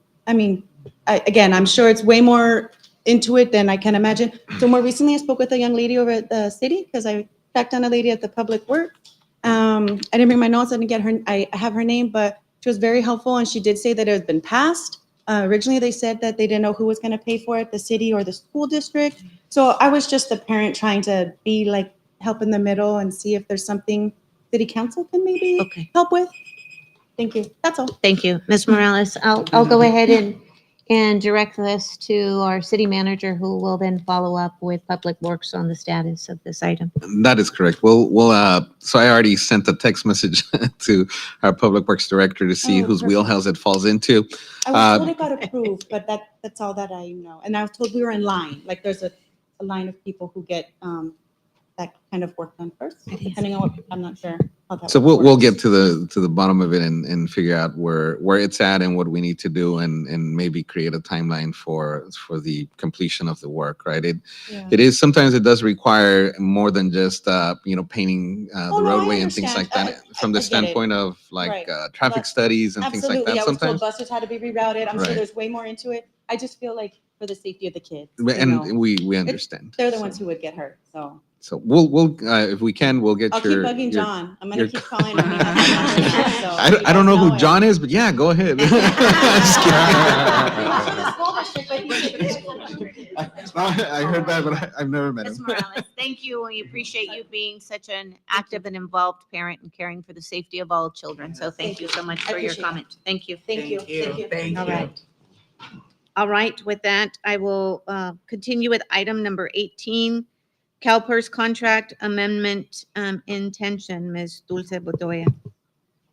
Yes, hello again. So in front of you is the resolution of intention to approve an amendment to contract between the Board of Administration, California Public Employees Retirement System, and the City Council of the City of El Centro. Pursuant to state law changes, CalPERS now allows for certain safety employees to share an additional 3% of the cost of retirement contributions. During the negotiations, this increased contribution was discussed and approved by vote of the POA on their MOU and the fire MOU. The unrepresented fire and police managers now will consider the change. There is a specific process that must be followed for a PERS contract change. This process is imposed by PERS, and we are following it step by step. The first step, council adopts a resolution of intention, which is what we're doing today. Assuming the resolution of intention is approved, the next step is to document the votes on the MOUs and also arrange for secret ballots of the unrepresented groups on the change. Then these votes are certified to person. Once that is done, then at the September 12, 2023 meeting, the council will be presented with an ordinance which changes the PERS agreement. At the meeting, to introduce the ordinance, the future annual cost of the change will be made public. Assuming introduction of the ordinance and the second reading at the next council meeting, the change will become effective at some time in October or early November. So any questions on this? All right, council. Any questions, comments, feedback from Ms. Bedoya on this item? All right. Right, item has been moved by Mayor Pro Tem Sylvia Marroquin, seconded by Councilmember Tomas Oliva. Please vote. Thank you. Adoption of resolution number 23-81 has passed. Thank you. All right, item number 19 on our agenda, discussion and necessary actions regarding an agreement with Comité Cívico del Valle Incorporated for electric vehicle charging station site. City Manager, Mr. Cedric Cesena. Honorable Madam Mayor and Mayor Pro Tem and council members. So before you is the resolution for the agreement between the City of El Centro as well as Comité Cívico for 4 electric charging stations at our El Centro Library. This particular item is something that we've been working on for probably about 6 months. I do want to note the fact that Abraham did a lot of work on this particular item, and I'm very thankful for him to picking this up. It was a great idea that I had, and he had to do the work on it. So we were approached by Comité Cívico in relation to a location that would be able to host the 4 electric charging stations that would also be supported by the infrastructure around it. And that was one of the big challenges that they were finding themselves with, was that electrical infrastructure is not necessarily readily available that supports level 3 charging stations. These are the fastest charging stations. We did see that there was a need on the north side of the city as far as electric vehicle charging stations. There's not a whole lot on the north side of town. We do have quite a bit along Interstate 8 at the mall or at local restaurants along the interstate. So this item basically brings together work between the City of El Centro, who provides the location, and Comité Cívico, who provides for the construction, funding the IED installation of power transformer, dropping the power from the pole underground across the street, a transformer, as well as a switch, and then the charging stations. This is actually a sizable investment into the library for infrastructure for charging vehicles. We are going to still be on the hook for maintaining our property, so we have to do that kind of work around the charging stations as well as the other electrical work that's been done there. Comité Cívico will maintain the charging stations and pay for the power, so it's cost neutral to the city in relation to this particular project. So the Public Works Director, as well as our Community Development Director, did quite a bit of work to ensure that all the requirements for charging stations at the location were met. And then we also have each party agreeing to indemnify the other for actions that each party can take under this agreement. So before you is the resolution of the City of El Centro approving an agreement between the city and Comité Cívico for 4 electric charging stations at the El Centro Library. Great. Thank you. All right, fellow council members. At this time, the mover was Council Member Sonia Carter, seconded by Council Member Tomas Oliva. Please vote. Thank you. The adoption of resolution 23-82 has passed. Thank you. All right, item number 20. Discussion and any necessary actions regarding the approval of the program supplemental agreement for LPP SB 1L-5169 Commercial Avenue Improvement Project. I felt like I just said the ABC. All right, Mr. Abraham Campos. Good evening, Honorable Mayor and council members. You're starting to see hopefully the repetitive nature of these. This is a supplemental agreement for a good project. This is related to SB1, and it's a local partnership program. So it's a state-funded grant where the state provides through SB1 funding on a one-to-one basis to do improvements in our local streets. In this case, we're looking to resurface Commercial Avenue between 3rd Street and Dogwood Avenue. If you've been in that area, it's an industrial area for the city. It's in very rough shape and much needed improvement. The cost is a total of $1,040,000, split 50-50. So our portion would be $520,000 with the state matching at $520,000. This is a supplemental agreement to the master agreement we have with the state, and it just establishes the terms and conditions for this particular project. This project will come back to council at a later date once we have the plans and specifications ready to go out to bid. At this point, it's a program supplemental agreement that we're asking for your approval. Any questions? Be happy to answer. Council, any questions for Mr. Campos?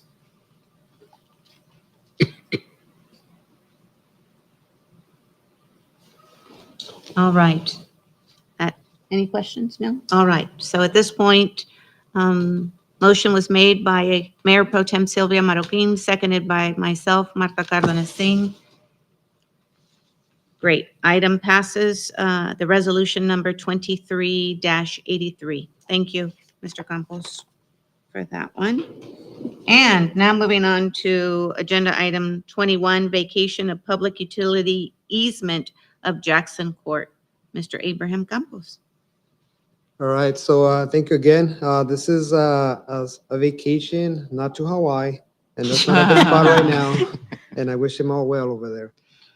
Right now, what we're trying to do is an abandon of an easement. It's mostly a cleanup. This happens when there's some maps in the past where there was a grandiose idea of doing some road or a utility line, and it never happened. In this case, just to give you some background of the location, this is on Wake and 4th Street generally.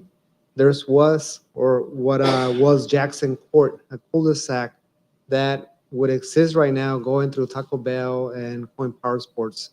There's still a sliver that's shown in the screen in yellow, and that is a public utility easement that in the previous vacation or abandonment attempt was not returned back to the owners. At this point, the owner of that parcel that's encumbered by that yellow area is asking for that to be vacated. There's a process which we have gone through as a summary vacation, and we're asking for your approval to approve this resolution so we can vacate that easement. There's no need. It's obviously it's always not needed as we have obtained letters from all the utilities, which is a requirement such as gas company, IID, Spectrum, and so forth. Everybody has says there's no further interest, which is one of the requirements to vacate. I'm requesting consideration to approve the resolution abandoning this easement so we can record this resolution and that can go back to its owner. Underline B. All right. Any All right, questions? council members, any questions that we may have from Mr. Abraham? All right. At this time, the mover was myself, Marta Cárdenas Singh, seconded by, who was the second? Council member Sonia Carter. Therefore, this item passes. Excuse me, Mayor? Yes? The seconder is Mayor Pro Tem Marroquin. I'm sorry, Mayor Pro Tem Sylvia Marroquin. Item passes 5-0. The approval of resolution 23-84. Thank you. Thank you. All right. Agenda item number 22, Measure P funding commitment request for youth sports program. Presentation by Council Member Edgar Garcia. Thank you, colleagues. So this is essentially an idea that had been floating around for a while. Other municipalities have taken upon themselves to sponsor and have partnerships with their local youth leagues.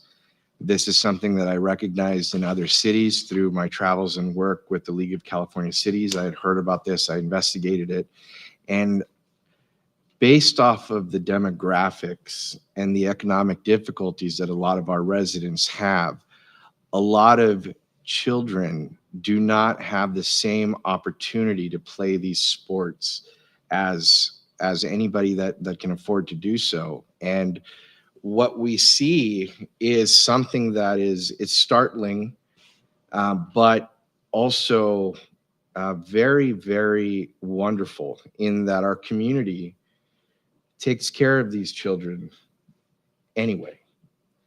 I've seen this as early as when my children started playing sports, where children do not get turned away. They sign up to play in these different leagues, and some of the time the league ends up eating the costs for the children because they're just not in a position, or their family's not in a position to financially support them in these endeavors. So after, looking at the different leagues that I've seen around here, I wanted to cast the widest net for participants. So I identified 3 main sports, because this is new. We haven't done anything like this before. There's a football program, there's a Little League baseball program, and there's a soccer program. With those 3 programs, if we were to sponsor each one of them and commit a certain amount of funding to each one of these leagues, it would cast a net that would reach almost 1,000 El Centro children that could participate in these programs. So that's what was behind this idea and this request. I think it's something that we owe to our children. Youth development is very important, and playing sports does have an impact on children's lives. Not everybody has a happy home to go to, and a lot of these times these teams and these activities, they keep children on the right path. Not only does it help them with their development, but it also helps them with social skills. It helps them stay healthy, and there's just so many different benefits. So that's why I'm bringing this request to this body to see if we can use Measure P funding to support the El Centro Police Athletic League soccer program, the El Centro Little League baseball program, and the American Youth Football Spartan football program for an amount of $15,000 for each league. And that would be used to cover costs for uniforms, for expenses, and ultimately that will translate to allowing more children to sign up, and will also give the leagues the opportunities to give essentially scholarships to these children so they can participate. With that kind of funding that is going to be readily available and a commitment from this city, I think we can do great things moving forward, and I think it will do nothing but benefit the children in our community. So that's what I'd be asking today. Council members, do we have any questions on this item? I'm sorry. Go for it. I just want to share, to be transparent and open, I did receive 2 phone calls, one yesterday, and the phone call that I received was from the president of the Imperial Valley Girls Softball League. And I also received a phone call from the El Centro Trojan football team and cheer. And the 2 concerns that they shared was, how were these 3 entities identified, and could there be a much more equitable opportunity where other nonprofit organizations would have the opportunity to apply for a specific amount of funding? So I believe at this point it was about process, or can we put a process in place? Well, I believe we can. Like I said, this is something that the city has not done before. We do have community sponsorships that we do, and nonprofits are eligible for that. What my thinking behind these specific leagues was that, number one, I've personally seen how many El Centro children participate in these leagues. Also, the economic crisis that these children have. Just to give you an example, the El Centro Police Athletic League has about 400 children that they help. And 25% of that is considered extremely low income. Another 20% is very low income. And then another 20% is just considered low income. So when you have to break down low income into 3 different categories, clearly there's a crisis. And these children, they love to participate. It's one of the biggest programs that we have in the city. And they have consistently had upwards of 70% of El Centro residents being involved in that program. The same goes with the El Centro Little League. It is located in a vulnerable neighborhood in our city. And because of that, it draws a lot of children from that area. And it's also co-ed. So I understand that there are concerns from other leagues, but that doesn't mean that there won't be opportunities later on to provide that type of sponsorship or funding once we can see how this program works out. But we have to start somewhere. And this is what I'm proposing for us to start. Council, I do have a blue speaker slip. At this time, I would like to go ahead and call Rosendo Garcia. Rusty Garcia, please, if you would like to comment here on item 22. Thank you, Madam Mayor and City Council. Just, kind of to basically reiterate the same comments that you had, Mr. Garcia. I'm all for this Measure P request and for the, what it could bring for each program. Ourselves as being a part of the Pure Valley Girls Softball League, we do see the same struggles every year, not being able to provide as much as we could because of cost of equipment, cost of umpires. We're very fortunate here in the city to have a lot of backing and support as far as field lights that we don't have to pay for throughout the season. But we do have our cost for equipment that we normally do to help out, with the park staff. As far as registrations, we do see the same struggles as far as sponsorships, which we don't unfortunately bring out as much as we'd like to, but we do provide every year. Anybody that requests a sponsorship, we don't turn them away or tell them we can't. We either absorb the costs or figure out a way somehow with our other sponsorships to bring those girls in. I'm all for youth sports and the same thing. It is a great start. I just thought when I saw this on the agenda that, the girls softball league, being one of the very few recreation leagues for girls, we do have other travel teams that have softball related, but unless you're already kind of established or playing, none of these girls would actually be playing, especially the money to be traveling out of town as well.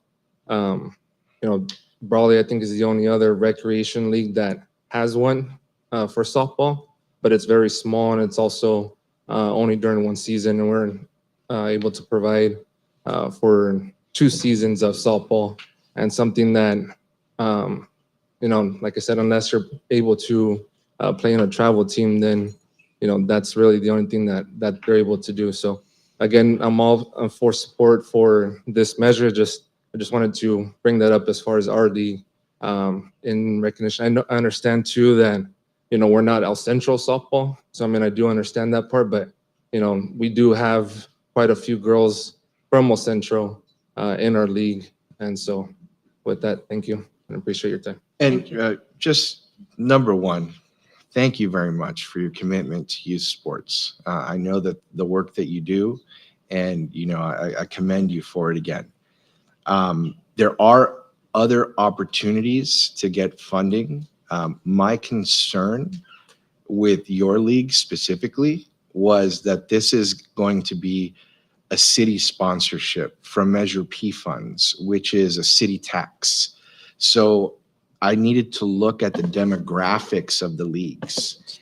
And if your demographics of your league have changed, or if I can take a look at them a little bit more, maybe there's something else that we can do in the future.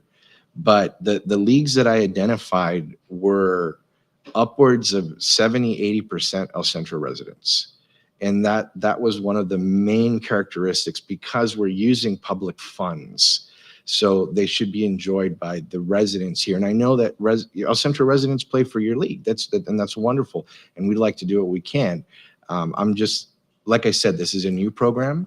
That this is something that we want to get started so we can see what it'll evolve into in the future. But thank you very much for speaking. Yeah, no, thank you. And just to read it, yeah, I do understand that part. So I just thought I'd ask and just bring up our, information as far as our league, and I can provide too our demographics, but we did have a presentation beginning of our last season, which are pretty consistent to what it looks like right now for our fall season. So, which is, we do have El Centro residents, but we do have from other cities as well. So, but thank you. Appreciate it. Thank you. All right. Is there a question, Ms. Mayor Pro Tem? He answered. I'm sorry. Honorable Mayor and Yes. Council, if I may, for just a few minutes. I'd like to speak just on this topic very, very briefly. I know we talked about the El Centro Police Athletic League, and I think sometimes that's a misnomer because we don't have quite the involvement that I would like to see the police department have. But I'd like to talk to you tonight on the topic of the El Centro Police Athletic League and soccer in general. So I was a coach for a traveling soccer team for many years prior to becoming the chief in Brawley, and I gave it up because of my time commitments at this level of law enforcement. I will tell you that the commitment that Ed Preciado and the group over at the El Centro Police Athletic League put into youth soccer is tremendous. Not only that, they serve well over 400 youth in our community, specifically within the city of El Centro. The impoverished community that they touch is tremendous, and the amount of time and effort, equipment, and commitment from their volunteer coaches and everything else is just something to be applauded. So the fact that this is being discussed, I want to applaud each of you for even considering this first and foremost. I also want to point out that recently they started talking with AYSO, the American Youth Soccer Organization, and they are looking to really kind of bring this to the next level. So whether or not they get funding, I just want you to be of the understanding that they are looking to really build this program. And I'm sure that there's a lot of great organizations here. I played Little League growing up. I've been swimming and everything. But El Centro Police Athletic League, again, we say that they're affiliated with the police department. They're in a very, very small way. Probably not to the level that we should be involved in that. But I just want to commend Councilmember Garcia and each and every one of you for even having this discussion.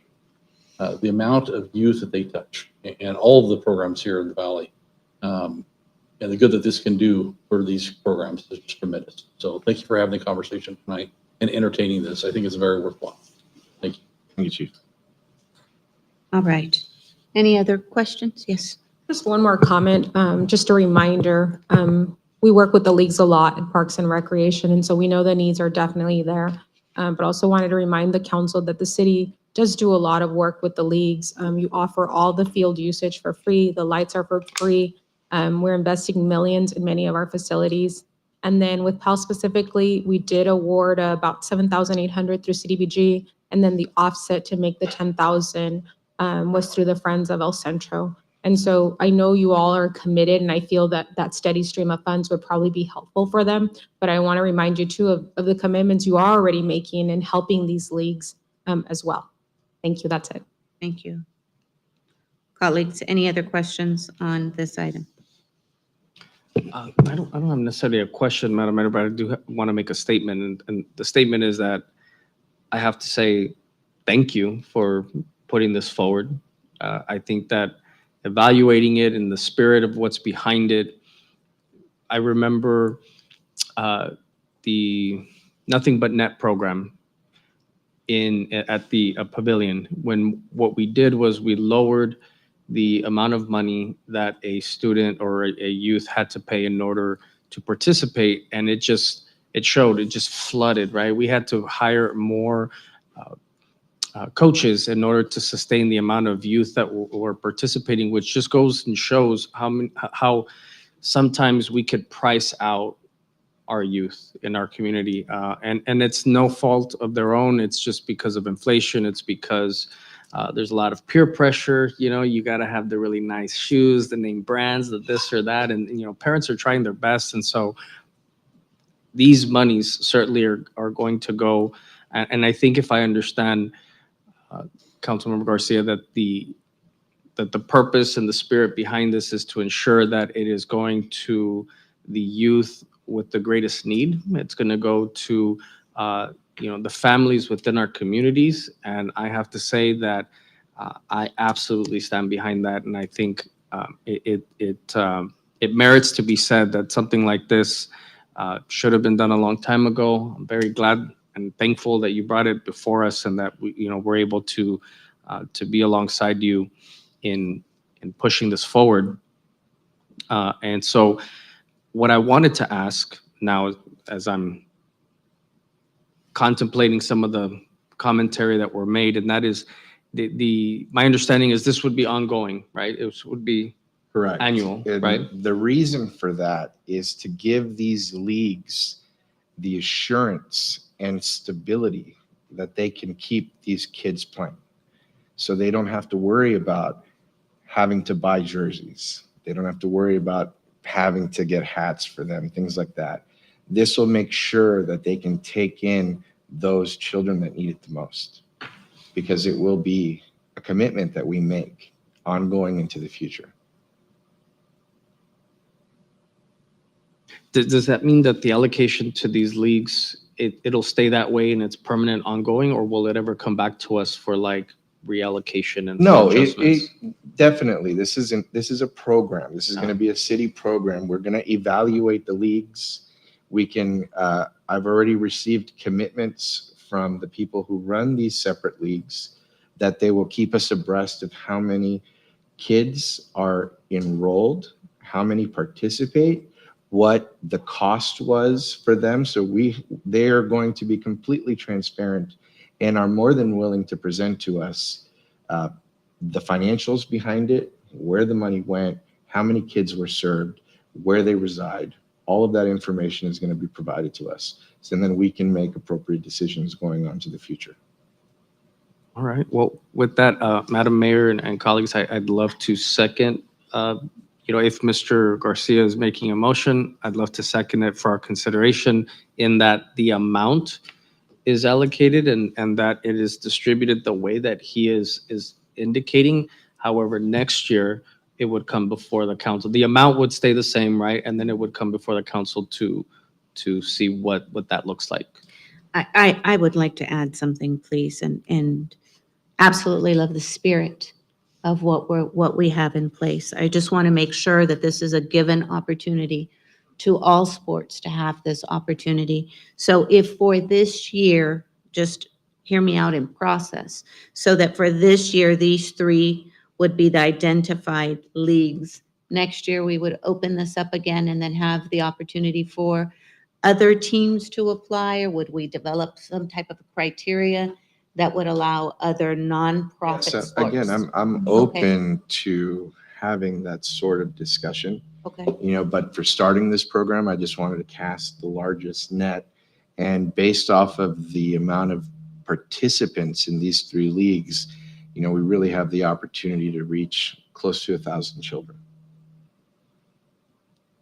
But of course, this is going to be an ongoing program, so we can definitely have other leagues that want to discuss their eligibility. We would have to receive the same information from them that we have for these leagues, so we have a fully transparent process and we can see what's going on and where we can help the most. All right, so just for clarification, I think for myself, that we develop a criteria and a process for next year for nonprofits to be able to apply. And then two, that we have a process of the accountability of the funds and where they went as far as reporting back to us on the accountability of the benefits that took place with students. All right. Any other dialogue on that item? No, and I was thinking along the same lines as you were, to, in the future, this would be the pilot program for this. And, I'm sure that Councilmember Garcia has done his research. I know that he's been passionate about this and has talked about this, for a while. And my, I don't want to say my, I guess, advocacy here would be for other groups, to also be eligible for some of this funding. And, and then along the lines of, maybe, I know it's going to become very competitive. So maybe like an application process, and then we would then, I guess maybe as a council, would we be the body that would then select the recipients for future funding? I think we can form, if it's all right, Councilmember Garcia, that we form a committee, and from that committee, we could take a look at it, score it, put it on a ranking order in regards to what was submitted in the application, and that would be the allocation process. Are you comfortable with that? Yes. All right. Well, this is seed money and giving the opportunity. Seed money is always that opportunity to provide, as we're taking a look at the opportunity for a youth. As an educator, I see the great benefits when it comes to sports, understanding where many families are right now with our economy, right? Ourselves included with inflation.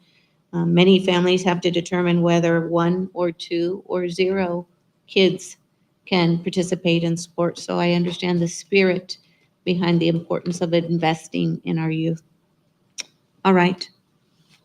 Council members, this is what's before us. I have here a motion made by Councilmember Edgar Garcia, seconded by Councilmember Tomas Oliva. Please vote. Thank you. This item has been adopted 5-0.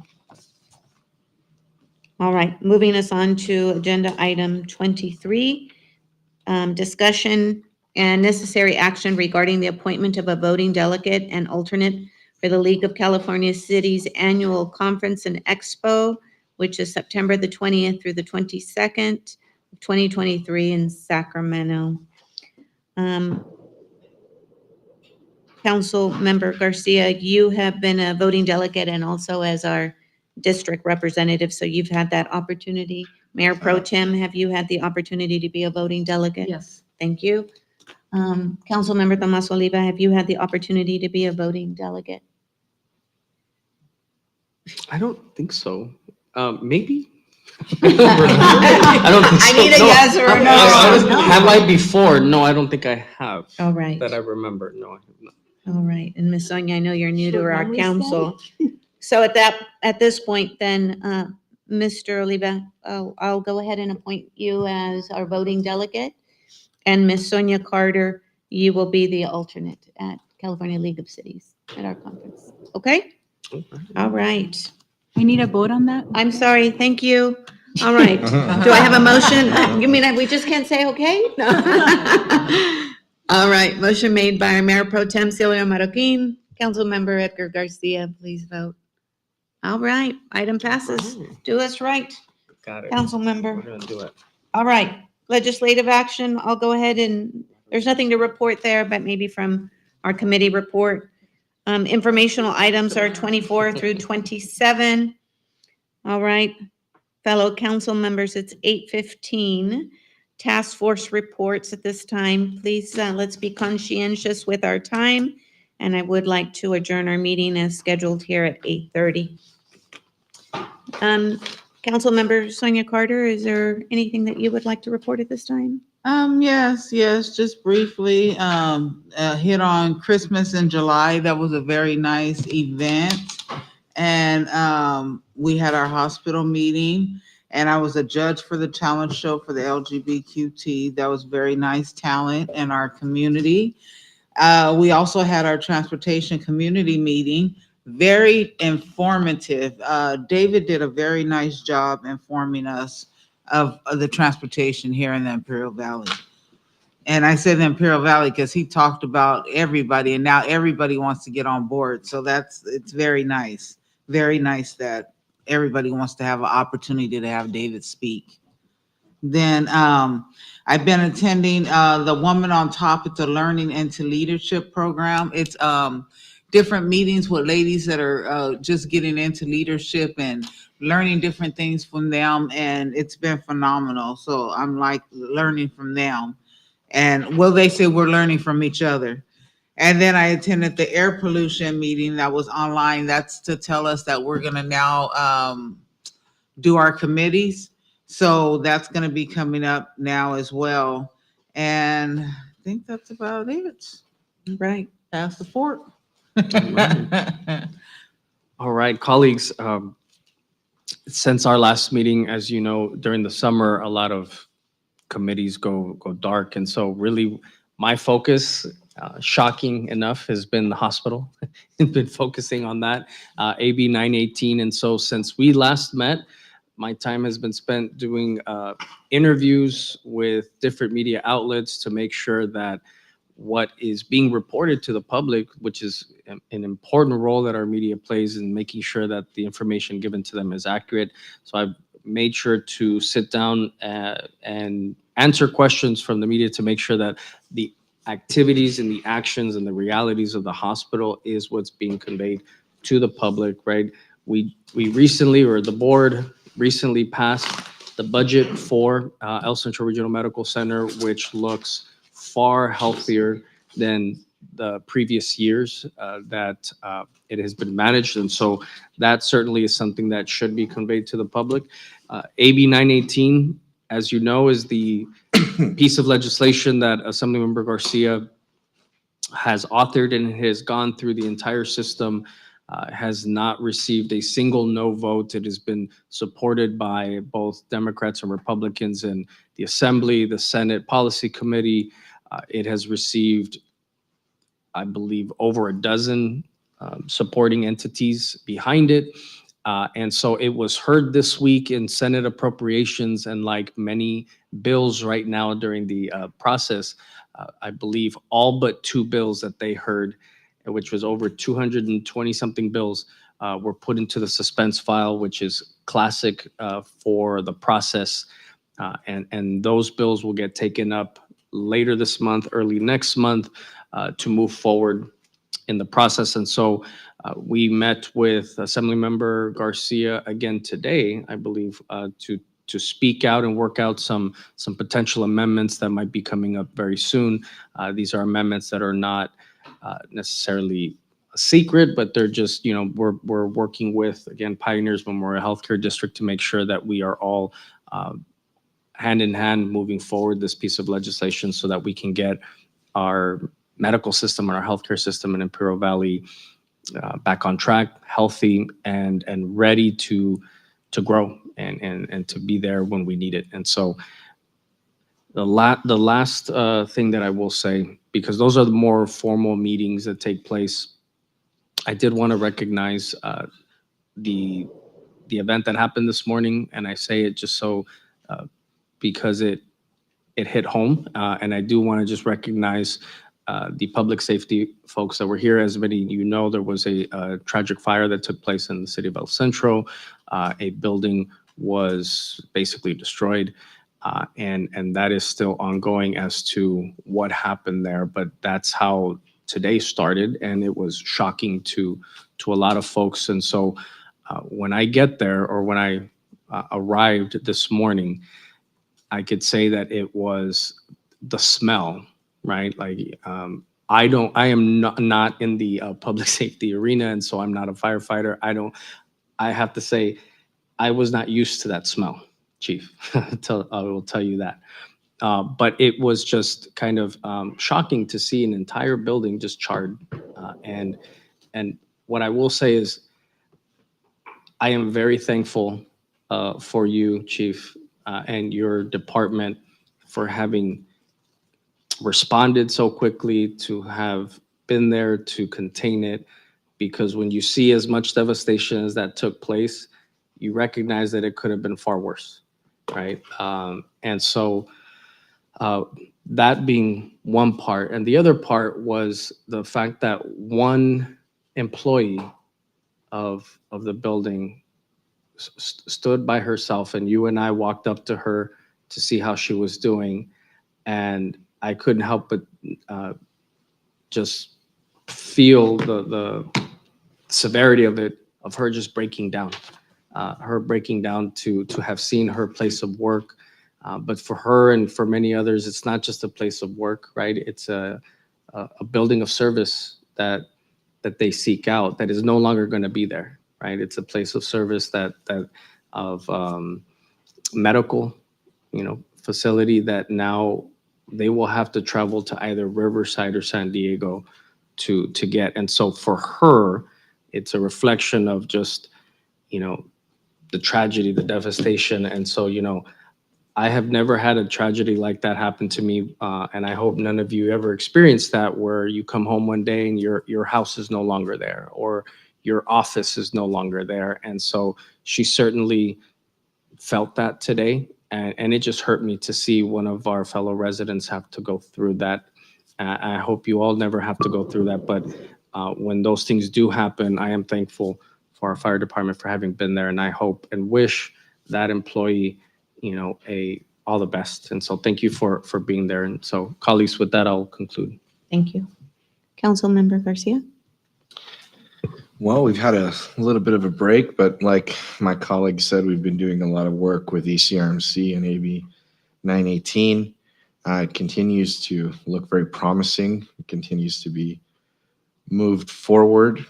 So that's taken up a lot of all of our time. We have had some great city events. I was very happy to join our mayor at the library for the summer reading program.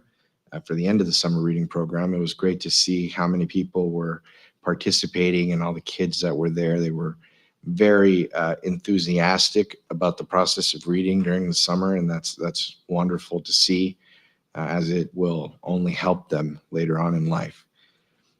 We had the El Centro Day at the ballpark, which was very, very well attended. Everybody had fun at Petco. It was a very nice day. And just yesterday, I attended the City Pack event at Petco Park for the League of California Cities. It was a great day at the ballpark. We had over a dozen representatives from Imperial County. It wasn't just the San Diego district. We had the honor of having Mayor Todd Gloria speak while we were there. Our mayor was there having a great time watching the game. It was just a very, very nice event, seeing people get together and talk about, cooperation between our two counties, and seeing what we can do to try to solve some of these issues that everybody's facing in California. That we see these recurring issues that affect cities of 50,000 like us and cities of millions of people like San Diego. We have the same issues. So coming up with solutions at a small level, medium level, large level, it doesn't matter where you live. We all have to come up with some sort of solution to deal with housing crisis, homelessness, the drug epidemic that we're seeing with opioids. There's just so many issues that are plaguing our great state.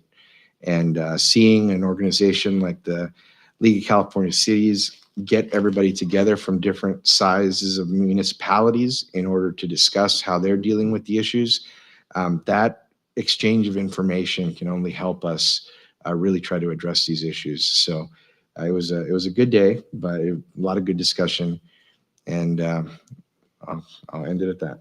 Perfect. Madam Mayor Pro Tem? Well, since we last met, I attended the Imperial Valley Regional Chamber of Commerce Legislative Day event at the old Post Office Pavilion. And so that was very informative. I have to share that my colleague, Tomas Oliva, was one of the panelists, as he was representing the congressman for his day job. But I was called upon to answer a couple of questions, that and concerns that were brought up during that event. So I was happy to be able to report because the day before that, we had our Community Enhancement Task Force meeting. And so that was a subject and a topic of discussion during that meeting. And I was able to respond to the concerns that were brought up during that Legislative Day event. I also had, and I'm going to let the mayor talk about I had an opportunity to introduce the Hometown Heroes program at that Legislative Day event, but I'll let the mayor go into the details of that program. Let's see. We also attended the ribbon cutting ceremony for the next phase of the Imperial Avenue extension. So we're really excited about that because, as we were talking to other attendees there, this is something that's been talked about, gosh, since I was like a young adult. And so to see it coming to fruition is really exciting. Let's see. We have all been involved with the hospital situation. So Assemblymember Garcia held a press conference over at the County Board of Supervisors chamber at the end of last month, to bring everybody up to speed and to hopefully clear a lot of the misconceptions and misinformation that's out there about the assembly bill that is now going through the process. Also attended the ribbon cutting ceremony for Roundtable Pizza. And, the new owners are also the owners of Menchie's right next door. So we were fortunate enough to enjoy a free pizza on the house. And then they also treated us to dessert next door. So that was really cool, so, and then last week, so this new mural art grant program that we just launched. We had a technical assistance workshop that was facilitated by our own director, Ariana Nava. And so, I was really impressed at the turnout that we had at that workshop. And so I'm excited to see what develops, so it's like, and what kind of art we're going to see around the city. So, my gosh, I think that's enough. So I'll turn it over to our mayor. Thank you. Many of the events and projects that have been mentioned, I've had the opportunity to participate in, so I do not want to duplicate those activities. I will share a couple. One of those being our Summer Bash Aquatic Center. That was great. Great job, Miss Adriana, to you and to all of your staff. It always is great to see families come together and enjoy the facilities that we have here in El Centro. In regards to our Hometown Hero program, this is just a reminder to the public. This is a great opportunity to highlight, celebrate an individual who has served our country, whether in the capacity of a veteran or a current service member. That is taking place. We have 16 slots that are still available. These are flags that will be put on the light fixtures that are in the downtown area. With these 16 slots that are available, it will be a banner style with a picture of the individual that is a veteran or a service member. The price for that is $175, and that will be displayed from November 1st through the Thanksgiving weekend, which is, of course, surrounded around Veterans Day. So that's really important. I wanted to make sure that I highlighted that. I'll share with you, I had the opportunity to attend Central Union High School's had their girls' first flag football tryout. So it's great to see a sense of equity in sports here in the Imperial Valley. So really excited about having a girls' flag football team here at both Central and Southwest High School. Chief Bernal, I had the opportunity to spend some time with you this morning as we were there at the plaza there with Planned Parenthood, and I just want to take this opportunity to thank you for your leadership and to all the firemen who immediately jumped into action. I know that it was long hours. It was extremely hot. And I think for myself as well, just a constant reminder, right? That when the call of service is given, that we are there to respond and to serve our community. So with that, please, I commend you. And if you could please share the same sentiments with your department. With that, I want to share with a heavy heart, I have sad news to share with you on why Joselito is not here today. After celebrating his mother's 100th birthday, she passed away a couple weeks ago, and so it is with a heavy heart that I share that with you. His mother was very happy the day of her 100th birthday, and our family was here to enjoy her, and I just wanted to share with you that is why he's not here with us this evening. He's become part of our council, right? And so when someone is hurting, we're all hurting for him. So just please, if you could share your prayers if you are a person of belief, or send your condolences. I'm sure that the family would appreciate that. So with that, I'll go ahead and hand it over to our city manager. Thank you, Madam Mayor. So I basically attended all the same meetings you guys have had, so I won't repeat those. But there was a Fentanyl Awareness Summit that happened since our last meeting. That was very interesting, a lot of good information. Since then, we've had actually 5 new employees join the city of El Centro, and 2 in the Parks and Recreations Department, Public Works, Finance, as well as in the community development area. I did attend the Back to School Splash, and although it's already been mentioned, I do want to recognize the Aquatic Center staff for all their great activities that they held for the youth during quote-unquote summer, even though we're still in the heat. Thank you to all the lifeguards, the support staff, the administrative and operational staff there. I've had the opportunity to spend hours floating in the lazy river during these events, which is very relaxing, I must add. Maybe we should have a retreat in the lazy river. But I will share that, there's one person that I always run across there, and that's my buddy Roman Platero. He always has a big smile. So kudos to him. I would like to also provide you with a brief update on the fire that happened over at Planned Parenthood. Our very dedicated dispatchers, our communication center at the police department, began receiving multiple calls for the fire at about 1:44 this morning. Immediately, they went ahead and dispatched what's known as a structure fire response to all stations to the incident. Although they didn't necessarily knew what was on fire, they knew that it was large enough that they were receiving multiple calls, so that triggered them to respond in that manner. Our police and fire department responded, as is mentioned. There was a pretty good firefight on their hands. Although I wasn't there, this is the first time that I show up to one of these after hours of it happening, and it was the initial response to a structure fire that brought everybody there. It was followed by a second and a third alarm request. We want to thank the city of Holtville, Imperial County Fire Department, Barley Fire, and AFL Centro for the response and support during this incident. The fire is currently under investigation. Although there's a point of origin, there's still a lot of work that needs to be done. So our police department, our fire department, as well as initially the Bureau of Alcohol, Tobacco, Firearms, and Explosives are involved in the investigation to make sure that we get to a resolution as to what the cause and origin of the fire has been. Ultimately, a great, kudos to our fire department for the great work. There was plenty else that could have burned in the process.